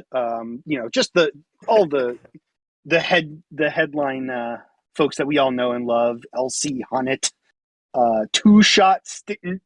I'm sorry, you can't name yourself Two Shot Sticky. But yeah, no. I'm in the 6 to 7, 8 range, and still no PN News. This is there's no PN stunning. News. This is, I mean, respectfully, what is there to rap about in Omaha? Respectfully, not a lot from what I've heard. Enough is what I've heard. You just enough. 02, I was born in a field of corn. Yeah, I'm going to stop. Wearing a bowl on his head. I'm glad you brought up some. I'm glad you attempted to rap because it offers a segue. PN News, as a wrestler, he's fine. He's whatever, right? Clearly, Omaha rap, news people, they don't respect him. However, let us give him the flowers he deserves because he was spitting some bars, especially in the Great American Bash advertisement that we watched. Mm-hmm. Yeah, he was. He rhymed Lex with flex. Mm-hmm. Yeah, let me pull up the Genius page for PN News. Just so I can overstand the bars. I mean, he knew how to get the crowd going. We saw the crowd. They were all. He had the moms. He had the kids. Everybody was dancing along with his rhymes. I'll go as far as say he was the Drake of the '90s. He just was in the wrong profession. Yeah, I mean, we talked a little earlier about the notion of wrestling fans being like too smart for their own good and like injecting themselves and their fascination with their own knowledge into the show. This is really the other end of the spectrum where, I mean, it's 1991. You're going to the WCW show and it's like the most exciting thing of your like month, possibly your year, because there's no internet yet. And so, yeah, I mean, that crowd is just itching to cheer for something or boo something. And the concept of like go away heat is just like, not quite there yet. Don't have a care in the world. So yeah, you do this character like 10, 15 years down the road, and he's just absolutely getting creamed out there. But 91, you found your niche. Yeah, I think he would work now. I think if PN News wanted to make a return to the American public, I think there's room. He was wrestling as recently as 2012, so yeah. I mean, he can go on his PCO arc. He's only 55. Room for him to do what? I mean, he could get in the 24/7 championship place. He could chase around. Just thinking like reviving the PN News character, but in 2022. Is he gonna be like a TikTok star? Just make it happen. You'd have to find something that most people just didn't understand. TikTok, I feel like, is just understanded enough. Mm-hmm. Has one of the promotions done an NFT based character yet? I was going to say a crypto bro. Yeah, I mean definitely. Cameron Grimes kind of skirted up against the he fringes of that with the GameStop stuff. Yeah, but you really got to go the next level, and oh my God, he sells Mantaurs. That's his NFT is Mantaurs. We get it really, hey, if you're a super fan, that's for you. That's for you to enjoy. You name him like Nicholas Franklin Temple or something. That'd be good. Or no, his finisher is the NFT. And it's like, it's a DDT variant. Yeah. It's just it's not even a DD. Like the bit. Hold on. So how can we do the bit where it's a DDT, but it's not a DDT, right? Yeah, it's like a future shock, and by future shock we mean in the future you will be shocked at how little your ape picture is worth. Oh no! You just sorry, do Grumm, this. I know you have a massive foothold in the Ethereum enthusiasts listener marketplace, but has WWE even gotten into that? Because I know obviously NBA has had NBA Top Shot. Do they have like their own version of that where they're selling one of ones? You can get the picture of I don't even know. They sold NFTs of last year of The Undertaker throwing Mankind off the Hell in a Cell. It was like a one of. I was legitimately thinking that in my mind. That was like a one of that. That's ridiculous, right? Mm-hmm. And they put it out there, and somebody bought it for a decent amount, not too much though, right? Compared to everything else, right? They then, going off of that, I think they had like a 3 of 3 NFT of something else. They did an NFT of John Cena for his match against Roman Reigns. They rolled it out, and they sold 2 NFTs for like $300 total. Yeah, but as God is my witness, his bank account is broken in half. Yeah, no. See, his marriage is broken in half. I understand enough of NFTs to know that it's a scam, right? Because I also understand that things that don't actually have monetary value to be valued, you have to value them yourself, right? So an NFT to me is not worth a bajillion dollars, and to a lot of people it seems that's also not the case. Like people are just not buying them back. So these people who bought them for $300,000 thinking they'd flip them for fucking 40 million are finding out you're the only person who valued just because you bought it for $300,000 does not mean that you actually are like that's not an investment. It's not a stock market because nobody can do it. It's a non-fungible token. Like it's literally in a name. What the fuck am I supposed to do with this? Trade it to somebody who else has value for it. Like, but I can see. I don't know. Fungible. Fungible feels like it should be a wrestling word. It really should. Like I'm gonna funge you up, but you are fungible. Like this ass whooping is that's what it is, right? PN just comes back. His submission is the fungible claw. It works. And it's just the mandible claw. But before that, he has to sell you on an ape. He has to. Oh, instead of putting on Mr. Sacco, he puts on an. Yeah.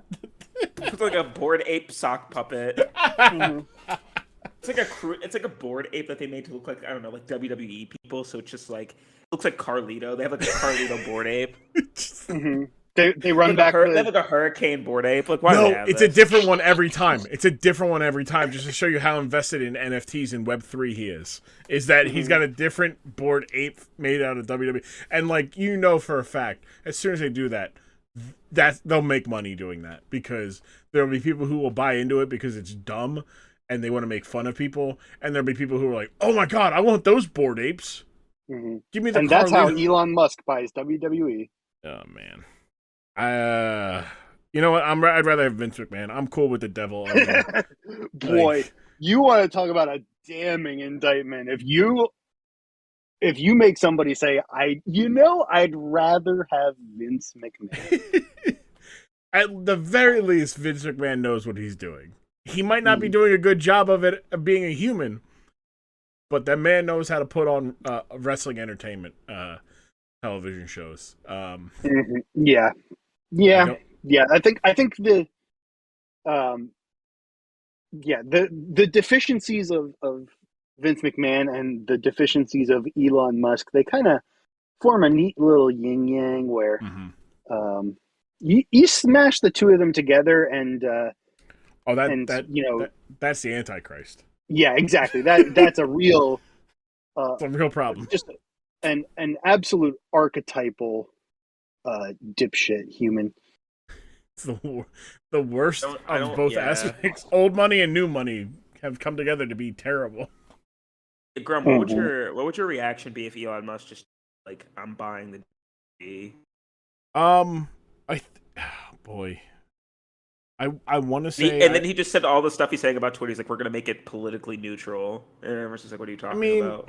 I mean, WWE's already political. I mean, like, WWE hires and employs multiple members of the of LGBTQ, multiple, right? Multiple allies, very progressive people. However, they don't get to say much, because if they say anything about it on television, the Saudi Arabian government is going to stop giving them money to fly them out and to host these big events, which, as a wrestling fan, they're very conflicting, because you're like, oh, yeah, wrestling, fun, good matches, but also stop taking Saudi Arabian blood money, please. Like, I would like to be able to enjoy my wrestling without going like, oh.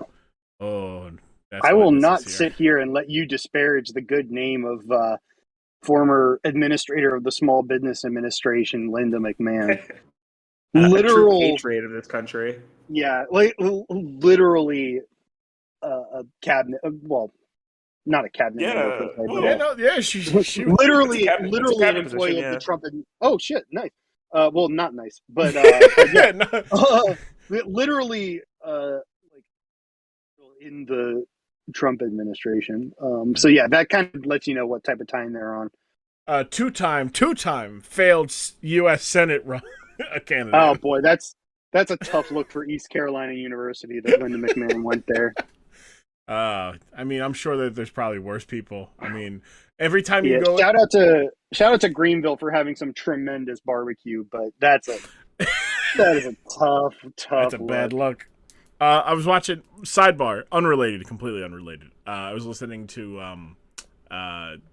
Jim Ross's podcast, and they had a clip from the time that Stone Cold relinquished the Intercontinental title to The Rock, and like.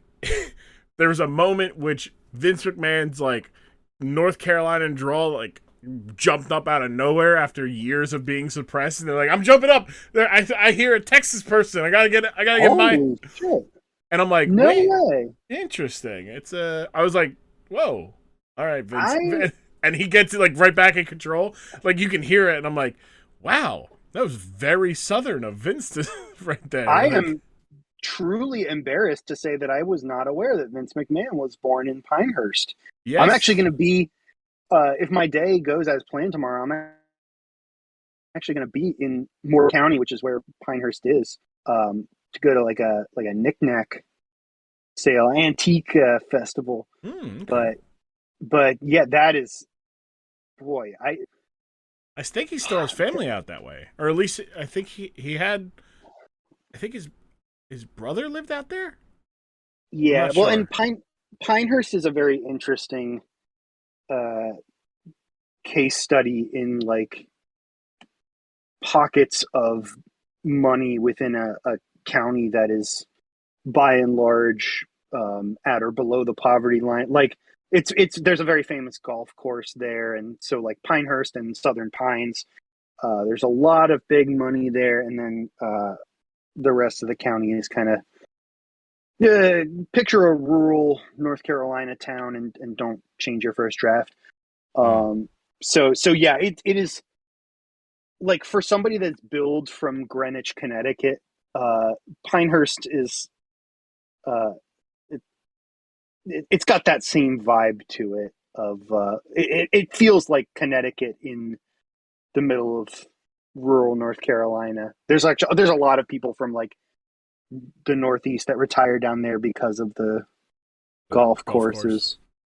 Yeah, Yeah. Vince and company enjoy bringing up the fact that he grew up in a trailer and his dad quote unquote shunned him, when it's like his dad was just like, live down there.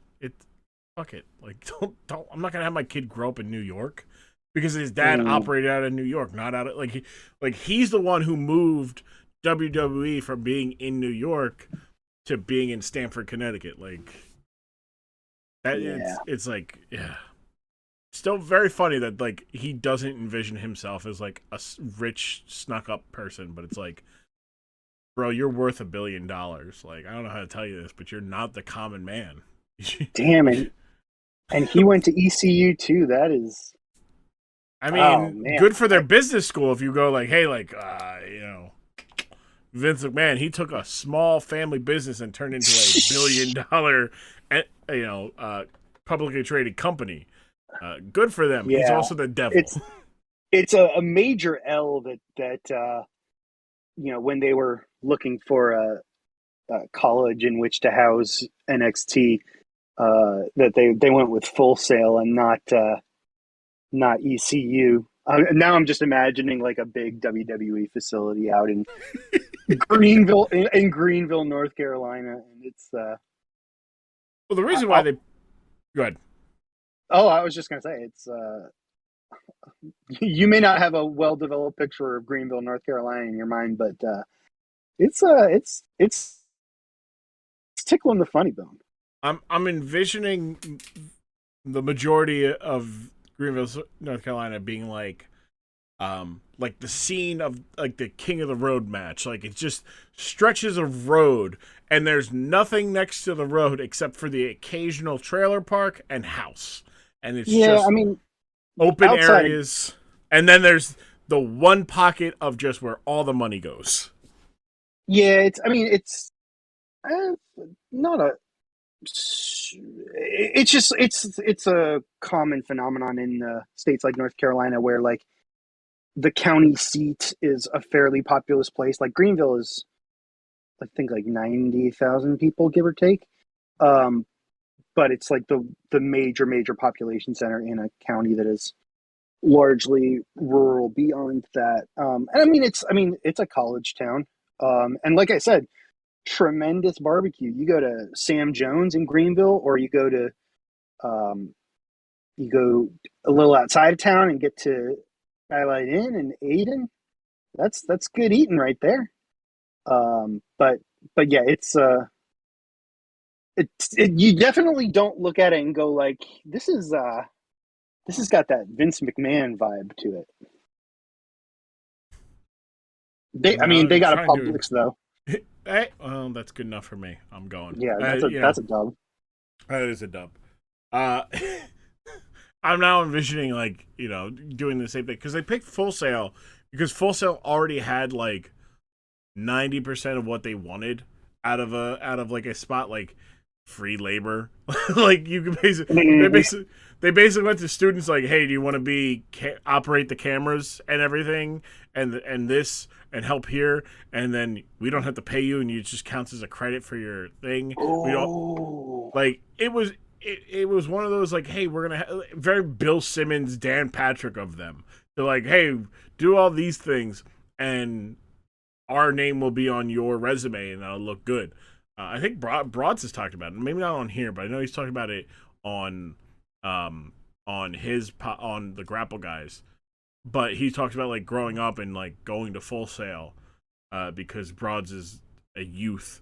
Like 7 years ago, Broads was in high school, so he was able to like again growing up. He gets to go to NXT, during the peak of it. So like. And he thought, and I think he said that he thought about going there before he was like, I'm going to go to an actual school. So then, how do you end up at Florida State? Oh, got him. Slam! ACC rivals. I have another related Greenville, North Carolina thought, which is, we were talking about sort of 2022 gimmicks, and I remembered that one of Greenville's most famous residents, to some people at least, is that YouTube guy, Mr. Beast, is from Greenville, and there's got to be some wrestler in NXT right now who is like absolutely pounding the table trying to get his Mr. Beast based gimmick off the ground. Let's see, they've got man, I'm surprised because now they're going back to like being very gimmicky, which I appreciate because I enjoy characters in wrestling, even bad ones. Like Nikita Lyons was like a singer rapper chick for a little bit, and I don't know if that's what she is right now. But whatever, like that's how they introduced her. Like Lash Legend is a Wendy's Williams type. Wait, did you said Wendy's Williams? Yeah, I did the Philadelphian thing, which is just throw unnecessary pluralizing word names first or last. Yeah, you want to talk about a terrible SNL sketch right there. Wendy's Williams. That's like a fake sketch they would make up on 30 Rock to pretend that they had to make the sketch show within a show. But it's my sense is that the Nikita Lyons character right now is basically like, hey, if we put this lady on TV, people will talk about her. I mean, yeah. What's her shtick? Because I know the shtick of the online stuff, which is this is a very attractive woman. Is her persona? Is she like a heel? Does she like actually do anything of worth? She's just kind of like a. They haven't really established her. So it's weird. She debuts, and Lash Legend has been former WNBA player, has been on TV for about 8 months now or so, and she's been doing this thing, the gimmick of like the Wendy Williams, and she has people on her show and all that shit. And then like she invited Nikita Lyons on the show. And then, like, Nikita Lyons, like, just was owning, like, was like, this is my show, and she kicked the shit out of her, so it became a very gifable reaction, and because it's a very beautiful black woman kicking the shit out of a very beautiful white woman who is just acting like she owns the place. And then their feud was happening. The internet got into arms because it sounded like a thunderstorm in there. All right. That's what they said. I'm not saying I watched it on mute. All right, I couldn't let it be heard. All right, I didn't want anybody to think. Yeah, I didn't want anybody to hear what I was hearing. All right, I didn't have headphones. Anyways. Oh, brother. Yeah, he watched it on mute so that he could play a Quiet Storm playlist over it.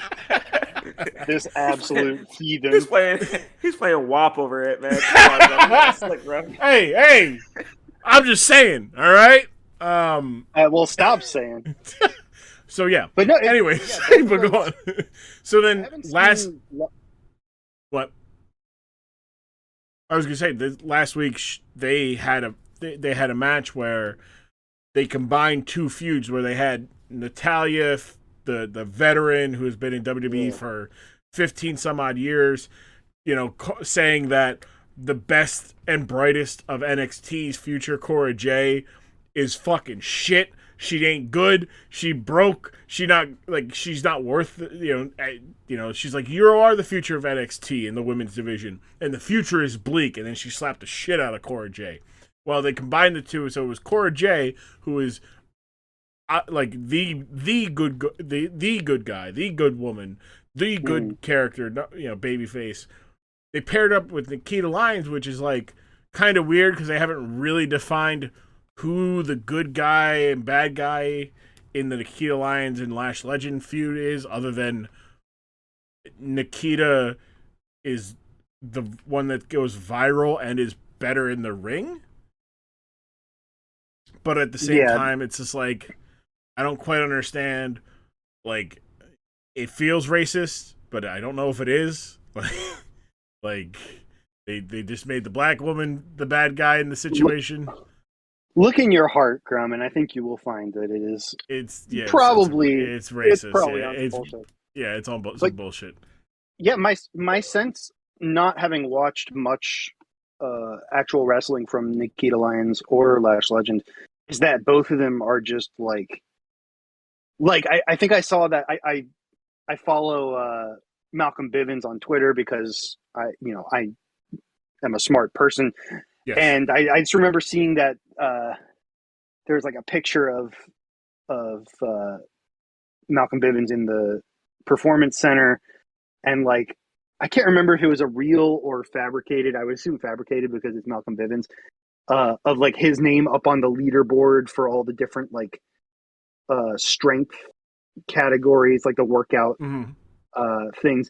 And you look at the women's side of those boards, and it's like Lash Legend is like number 1 or number 2 on all. It's like Bianca Belair and Lash Legend like trading the top spot on all of the like lifting and endurance and whatever records in the Performance Center. And I mean, the clips you see of Nikki Lyons, she's like doing ridiculously athletic things for for a person of her size and build. So yeah, would definitely assume that WWE will find some way to fuck up that nice natural talent. But yeah, that's my sense of both of them is I have no idea of how good or bad they are on the mic or in the ring, but just that like athletically they're kind of in line to be next up. They kind of complement each other in that Nikita is not yet comfortable on the mic, but Lash is. Like, Lash is so comfortable in the character that she has, everything about, like, she understands who the character is, what the character's supposed to do, and like is just natural, and it doesn't feel forced. Whereas Nikita's like kind of not quite there yet. But in the ring, Nikita is smooth. She is doing things that, like you said, a woman of her build and arguably experience shouldn't be able to do as smooth. You're just not used to seeing. It's the same feeling you get watching Keith Lee. Yeah. Where it's like, okay, I recognize a wrestler of those dimensions, and I recognize the moves that are being done, but the fact that both of them are happening from the same person is not computing for me. Mm-hmm. Yeah, and like Lash is like still obviously very green. She's only been doing this for a year and some change. Like, she retired from the WNBA, got paid to come down to NXT and learn, and they've been releasing some newer greener talents. I mean, they fucked up and let go of Parker Bordeaux, aka Harlan. Like, that's a fuck up. Wait, really? Yeah, they let him go last week. Wow. And it's like, that was like, he's that guy. I mean, before he was even really doing anything wrestling related, he was like, oh, they've clearly got money invested in him because he brings back that Brock Lesnar, that early Brock Lesnar feel. But yeah, that feels like that feels like an all-time bag fumble. Keysta, take a look at this fella I'm posting in chat right now. Like, this is, that's a picture from when he's like much less muscular, but that, like, tell me that's not 21st century Brock Lesnar. Yeah, it's very uncanny. More updated photo of him. Similarity. Same photo. The rare double Boudreaux. Like, here's an actual photo of him with Brock Lesnar. Like this is like, oh wow, yeah. Mm-hmm. So, really, the thing that you do with that guy, obviously, I know Key is already thinking of it in his mind, so like I don't really need to even post a photo in chat. But like naturally, what you do with that guy is you have him do this. You shave him bald and put him in a vest. Call him you know, Harlan. this makes so much sense. Yeah, when I saw that guy, I was like, he needs to be bald. That was my first thought. Yeah. Why have hair? Yeah, could this guy look like a thumb that fell asleep in a tattoo shop? Any chance we can do that? I feel like this has happened many times throughout my career of watching wrestling. They'll just have these like characters like this where it's like bald guy with tattoos that's supposed to be menacing. It's like those people can have personalities too, right? Correct. Like No. How very dare you? it's like No, especially now, like this is I'm assuming this is a current active wrestler. Yes, He was. He recently got fired. Okay, so he recently got fired. Okay, because I'm thinking like in 2022 when you have the whole entire history behind you of what you've done already. You have so many smart people that have watched your sport or your shows, and they're like, "Yep, this is what we're rocking with. This is what's really going to draw people into this character is generic bald white guy with tattoos." Oh, okay. yeah, and I mean it's always a little suspect, but to go from, hey, this guy looks like one of our biggest stars ever in his like young form, who went on to become like a massive star, not just in the context of wrestling, but in UFC and kind of just a crossover guy in particular. And so naturally, what you're going to do is distance him from that comparison as much as possible. Yeah, so I'm guessing that's what that probably played a part in it. Was like they don't want people just saying it's Brock Lesnar, so we'll just make him not Brock Lesnar, but also make him look like a. I guess. There's a word you could use to describe someone that looks like this. We won't use it on this program, but yeah, that's not great. Mm-hmm. Well, the thing that makes what you were going to say, but you chose not to, which your choice. He looks very skinheadish, right? Very, very problematic. What made him? He was the big guy for the. How do I explain Joe Gacy? Joe Gacy is a weird fucking dude. All right, Joe Gacy on the Independents. He chose the name Joe Gacy, and you don't pick the last name Gacy for any reason other than to invoke the name of a serial killer. And his whole shtick was very creepy. When he got signed, he was at the time, I believe, the Combat Zone Wrestling World Champion, and CZW is known for being ultra-violent deathmatch type shit. Or he was at one point the champion. So when he comes to WWE, and his whole gimmick is that he wants to provide a safe space for in NXT. He wants to be about under his guidance, NXT will be inclusive. It'll be a safe space. All these buzzwords that for some people are just performative, for some people they're real. He looks very like, Mormon preacher like. Thank you. Everything about him just seems off, right? Where he's like, this guy wants to be talking about like, how he's woke and all this stuff, and it's portrayed as him being not genuine about it. However, he feels very like when he shakes his opponent's hand after he chokes them out. He does all these things that like don't compute. So you're like, something's wrong with this dude. They introduced Parker as Harlan, this big guy who is like his mentee, who he is guiding down the path of acceptance and inclusion. And like but he also will not stop Harlan from throwing motherfuckers downstairs. Like he just He's like, yes, no, like we have to be accepting and inclusive. After you're done throwing this guy down the stairs. And this is how we get PN News back in the wrestling business. You know, now that Harland is out of there, you know, we bring in PN News as a troubled teen. I was one, and yeah, so you know, our pal Joe Gacy is getting this rap enthusiast off of the mean streets of Omaha and into a good honest living, throwing people through the folding table. That would actually be pretty funny if he came back as not the same character, but he's like a social media influencer or something.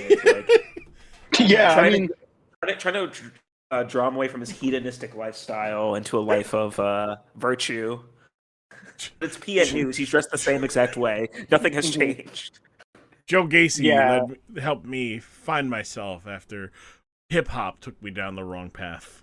And he's got like a cottagecore wife who is like a crypto fascist behind the like lace and behind the solid Dreamcatchers. Solid white kitchen. Yeah, the dream catchers, the rat's nest that she calls a hare style. It's like, yeah, he still has the Padawan Jedi ponytail though. He still has that. I'm just glad that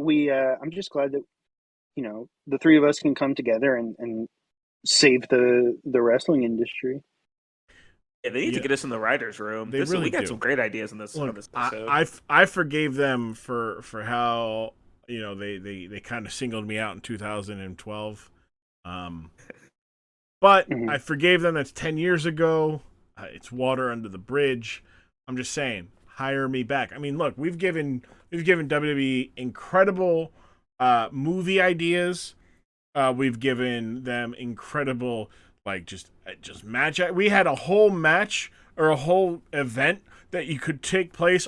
Like you could have the King of the Road match, but then there's other matches taking place, like Pit Stop Brawl. We have the Rest Stop Rumble. Got that alliteration. That's the key to a good wrestling. I made a bunch of graphics, and I don't know if I ever put them out on social media, because I was just bored the one day, and I was like, hey, let me find some King of the Road stuff. And I literally was like, oh, these are the matches that we had kind of talked about, but didn't really. So I might put them out this time. But you had the Pit Stop Brawl, the Sedan Slam match, the Carpool Chaos match, and the Backlock the Backlock Boogie Down. I mean, you put a wrestling match in a Buc-ee's.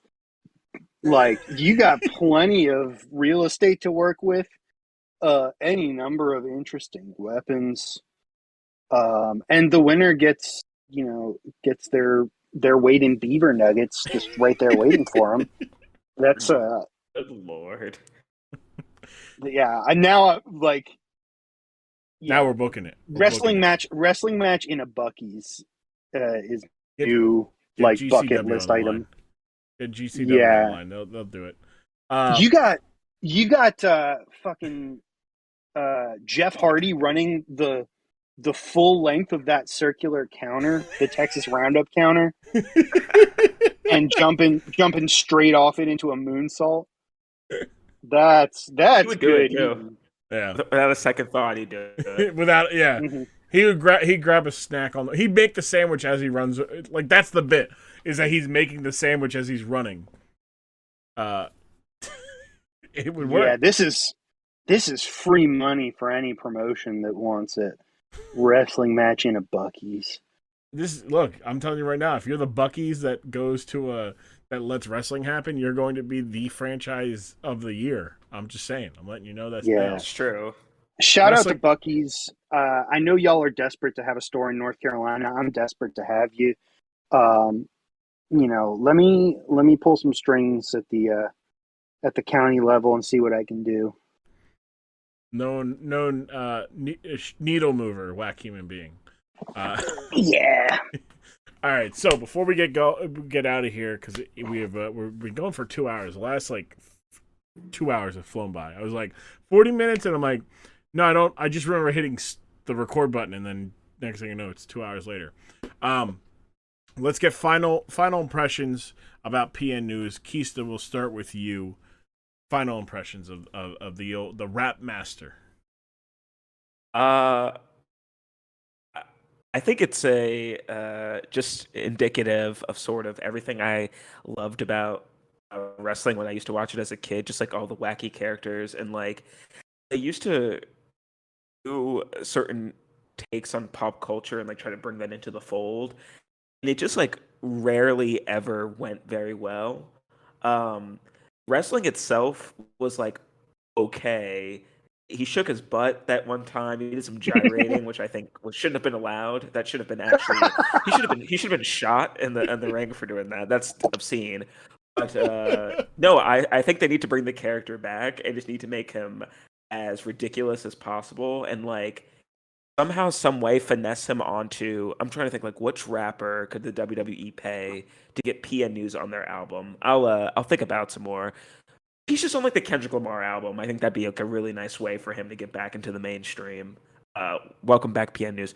But yeah, I mean, just another example of something where WWE did something, and I was like, well, it didn't really hit the mark, but at least we got that video of the kid flipping him off. That was pretty. I'll remember that. I'll definitely remember that. Okay, yeah, that's good. That's good. The gyrating. I was trying to go back to see if I could just get a gif of it real quick. It is. It was wild. Ravishing, like he was ravishing thick rude. Yo, I might just make that my Twitter handle for a little bit. Like ravishing thick rude. Yeah, I'll take my royalty checks made out to WackHumanBeing, WAC. Yeah, the correct spelling of whack, or also looking for apples. But Whack, what about you? Final thoughts about PN News and what we watched today? Yeah. This harkens back to an era when wrestling promotions were willing to swing and miss. And I think that one of the byproducts of that swinging and missing is an era where they are a little bit more close to the vest with characters, and they feel like, it's almost, I would almost compare it to like the different generations of Batman, where like nowadays we're, if you're somebody whose only impression of Batman is like Christopher Nolan onward, you just kind of think like, well, this is what Batman is supposed to be. He's like a gritty, okay, I see. Grimy, like gruff character. And then you go to like the animated series or like Adam West or Michael Keaton, and you're like, what is this campy bullshit? But that's like, they're all valid approaches, and you can like them or dislike them on their own merits. But it's not like there's one size fits all way to do a character like that. And it does feel like even like any of the more sort of outside of the box stuff that happens in wrestling these days is almost an accident. Like, we mentioned Cameron Grimes before. That's like, accidentally this guy real life makes it rich on the GameStop market, and it's like, hey, can I do this on the show? And they're just kind of like, whatever. Or I don't know, just like, to a certain extent, like Daniel Bryan's ascendancy, like all that stuff happened like despite WWE creative just as much as it happened because of them. And so like, yeah, is PN News like what the 2022 wrestling landscape needs? It seems like Keysta feels that way. I maybe not willing to go that far on my end, but just like it's a you know, whether or not you want to see a white guy from Omaha trying to rap in 2022, I do want to see them try to like really explore the limits of what is viable, and they're clearly willing to swing and miss on personnel. They're adding and dropping talent left and right, and so if you're gonna do that anyway, why don't you just like really let people get weird with it, and if it doesn't work, then it doesn't work. And at bare minimum, Grumm will be able to talk about you on Dork Side of the Ring in like 2036. Hell, I might just, 2024, I might just wait a year. I mean, I did the Index wedding for Valentine's Day. That was probably the most recent thing I've ever done. I've also done Firefly Funhouse match, and that just reminds me, I got a pool of cinematic matches that are just sitting there waiting to be used up. But I got a great white whale that that I'm trying to, an old whiskery whale to get on the podcast to talk about a specific Hollywood backlot brawl for a very specific reason. And yeah, but yeah, even that cinematic stuff, like, the final deletion and all of that Hardy stuff was good specifically because it was like, I can't believe they're trying this. And then, like, processed through the WWE lens, it all kind of feels just like safe, like sometimes weird, but still like weird in a safe way. Mm-hmm. And it just feels like you gotta fly off the handle at least a little bit. Now, I'm hesitant to tell a Vince McMahon led company like, what you really need to do is just like let it all hang out, because that's last time we did that, we got Big yeah, Dick you Johnson. end up with him in a do-rag again, but they made one of their writers wear a banana hammock and cover themselves in grease and gyrate. You think News gyrating was bad? Big Dick Johnson. Just have me in the room, and I'm not saying that I get to veto like everything, but just like have me in the room, and I get like, I'll even 3 vetoes a year. Yeah, I was thinking 3. Yeah. So that just like the most truly outlandishly offensive stuff gets filtered out. And that's my only job in the company, and I take home a 6-figure salary for it. So you want to be Bruce Pritchard? Oh, hold on. I thought this was a friendly show. You want to, you get 3 vetoes a year, collect 6 figures a year. Sounds pretty good. Right. But then I also, you don't have to be Bruce Pritchard. Okay, good. You're just not in that role. Consigning me to a life as a tomato-colored man. Hey, look, that Brother Love guy, he knew how to get. He sold out Madison Square Garden. You know that, right? He sold it out. Yeah, big deal. So have I. Mr. Perfect didn't. He did that. Big whoop. Sold out the Louisiana Superdome when I was 14. ED in the straight shot sells at every single Knicks game. Big whoop. Oh, that's good. That's good. All right, so as we wrap it up, Wack, tell us where we can find you again. Let us know any causes you wish to let people know about last time. I do want to say this. My girlfriend listens to this.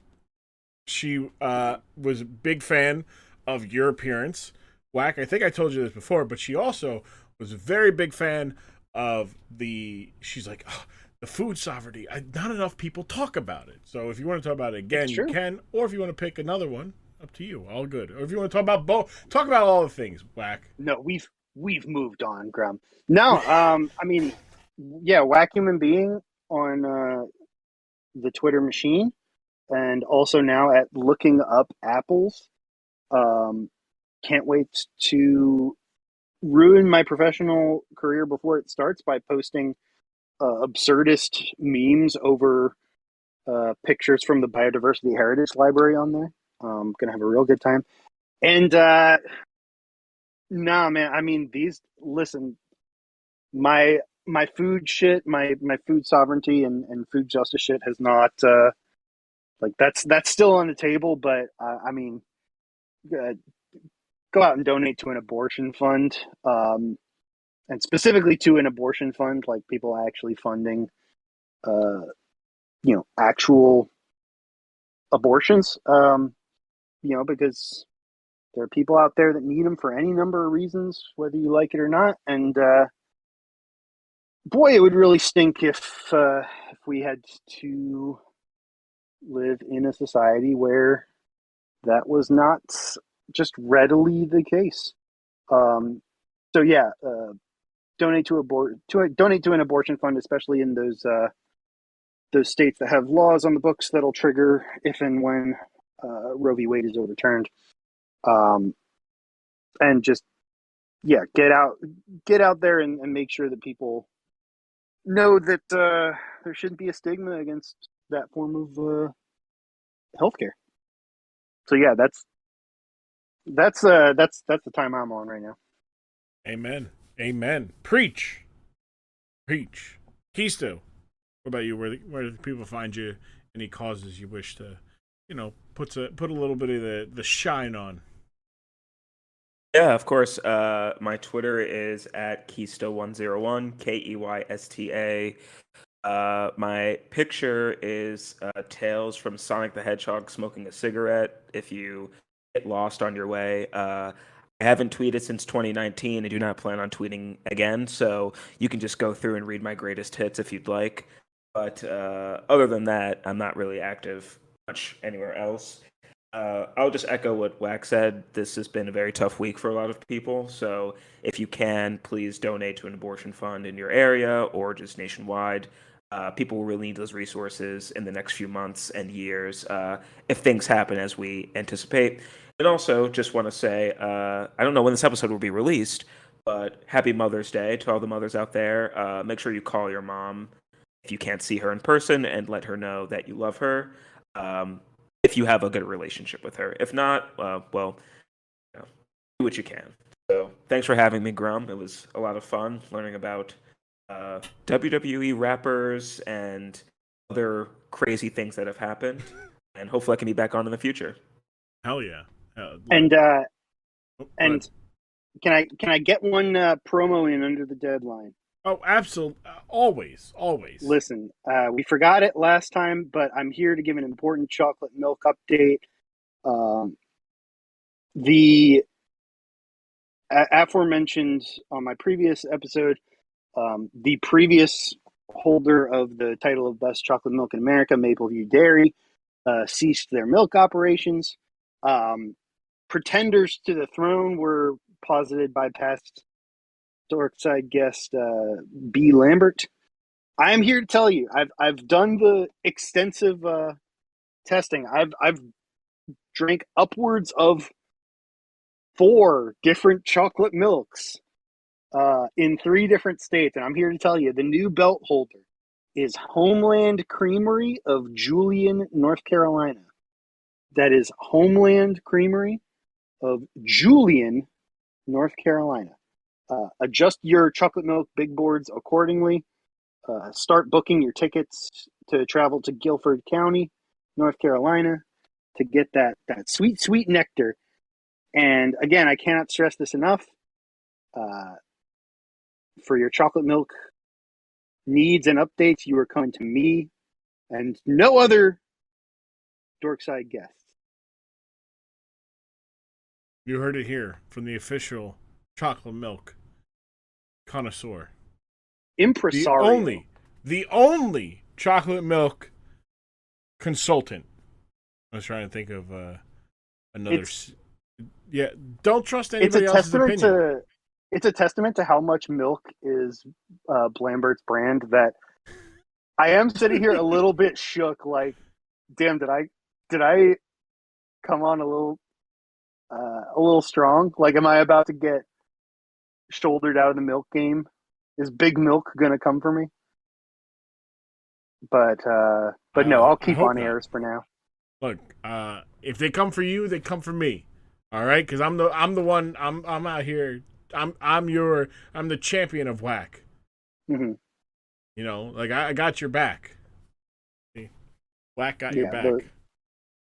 The Paul Heyman, if you will, the Paul Heyman of chocolate milk. The tribal chief of chocolate milk. Mm-hmm. Thank you guys for coming on, though. Appreciate it. Absolutely. It was good to have you guys on. I can't wait to get you guys on again. This is the first time I had somebody's. Normally, I like to try to get everybody's first together, you know, because you always remember your first. But now there's this weird thing where, like, Keysta's first is not Wack's first. So, like, it's an interesting, you know, where Wack's the experience here, the grizzled young vet, as I said earlier. Yeah. I'm just happy to show a young up and comer the ropes, you know. A greenhorn, as it is. Yeah. I'm not new to this this potting game. Oh no, not to the potting. Check my resume. I will not. You know, I continue to. I don't care what you. Wack just pulled. I don't care what you did in you know, Barnes in Iowa, kid. This is the big time. All right. You got to earn this crowd. Keysta, be honest. You podcasting in Barnes in Iowa? Were you doing the Iowa Barn cast? Because it sounds like you were doing the Iowa Barn cast. Oh, no. Unfortunately, no. There was an unrecorded, unaired hour and a half podcast between me and Keysta talking basketball. When we did this, we tried to get him on with AW, and I haven't heard from AW since, but I know he's doing okay. He's alive. But we were gonna get him on, and we ended up just talking about the Bucks and Nets playing each other. And I think at one point I was like, man, could you imagine if they played again in the playoffs? And it would have been ugly. It would have been ugly, but it's almost as ugly as the Sixers without Joel Embiid. So by the time that this hits air, we probably we will have been eliminated.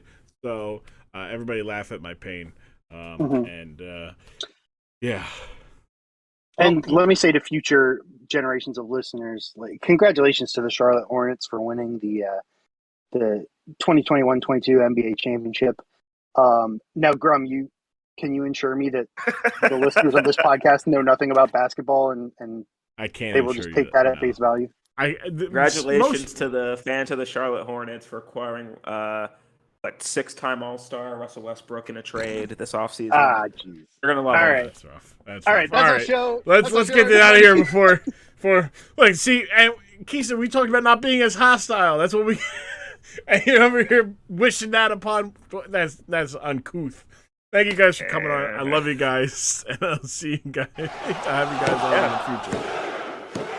Thank you, Keysta. Thank you, Wack, for coming by and gracing us. Not just having a good time, but gracing us with the good energy and the good vibes continuum going on here on the Dork Side of the Ring. Thank you guys. Check them out. They'll be back. As always, I try to bring back almost every guest. I don't think there's a single guest I wouldn't have back. It's just a matter of scheduling everybody. But yeah, they'll be back. Good times. That one, I think I said it in the interview.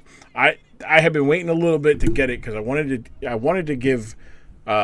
do PN News with Keysta because I like when you're on your first time, and obviously we're now gone on the way through the second times through, right? So it's a little bit more, you understand what's going on. I like to have your first topic. I think through the first year of this, if you're on it for the first time, I want you to have a good topic where we can kind of go off and have a lot of good conversation based off of whatever the fuck we end up watching, which, I mean, we watched a 400-pound man who claims to be from Motown leading the rap attack, spitting horrible 90s, bad for the 90s level bars. In the ring for an advertisement, they decided to go all in with him, and the Great American Bash 1991 is a promo. There is a There's a YouTube of it. Just look for the Great American Bash 1991 promo, and it's PN News rapping about how what the card's gonna be. So it's just a lot. It's a lot. So I end up wanting to do a topic that has a lot of juice to it. Next week's, speaking of a lot of juice, it is myself. Rob makes his second on the main feed, third overall appearance on the Dork side, and we welcome in Miss DeVille, another wrestling fan, content creator, and we end up. Funny enough, Rob has never didn't really watch wrestling, so I'm all right, cool. Maybe this is something Rob's never seen. Yet Rob has seen it. It's the one thing Rob has seen. So we end up watching and talking about. Sorry about that. I don't know what happens. I end up whistling like that. But the May 19th angle from Kane in 2007. Or 2006 was the following year, but 2006 with the May 19th angle, but not leading up to May 19th, but what happened afterwards, which was the fake Kane. So we end up talking about that with Rob and Miss DeVille. That's next week. But this week, we're all good here. Myself, I'm ready to go to bed as soon as this is done. I do this, edit, all the fun stuff.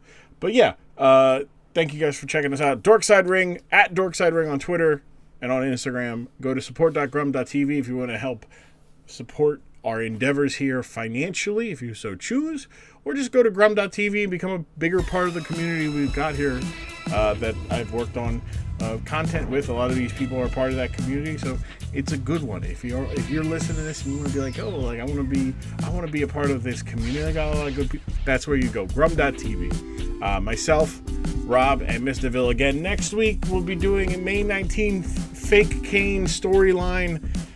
It's a doozy, and it is something you cannot take seriously, which is good because we believe here at Dorkside of the Ring podcast, that wrestling is at its best when no one is taking it seriously. I am Grumm. Thank you for coming in, listening, giving us your ears and your time, and I will see you guys next week here on the Dorkside of the Ring podcast.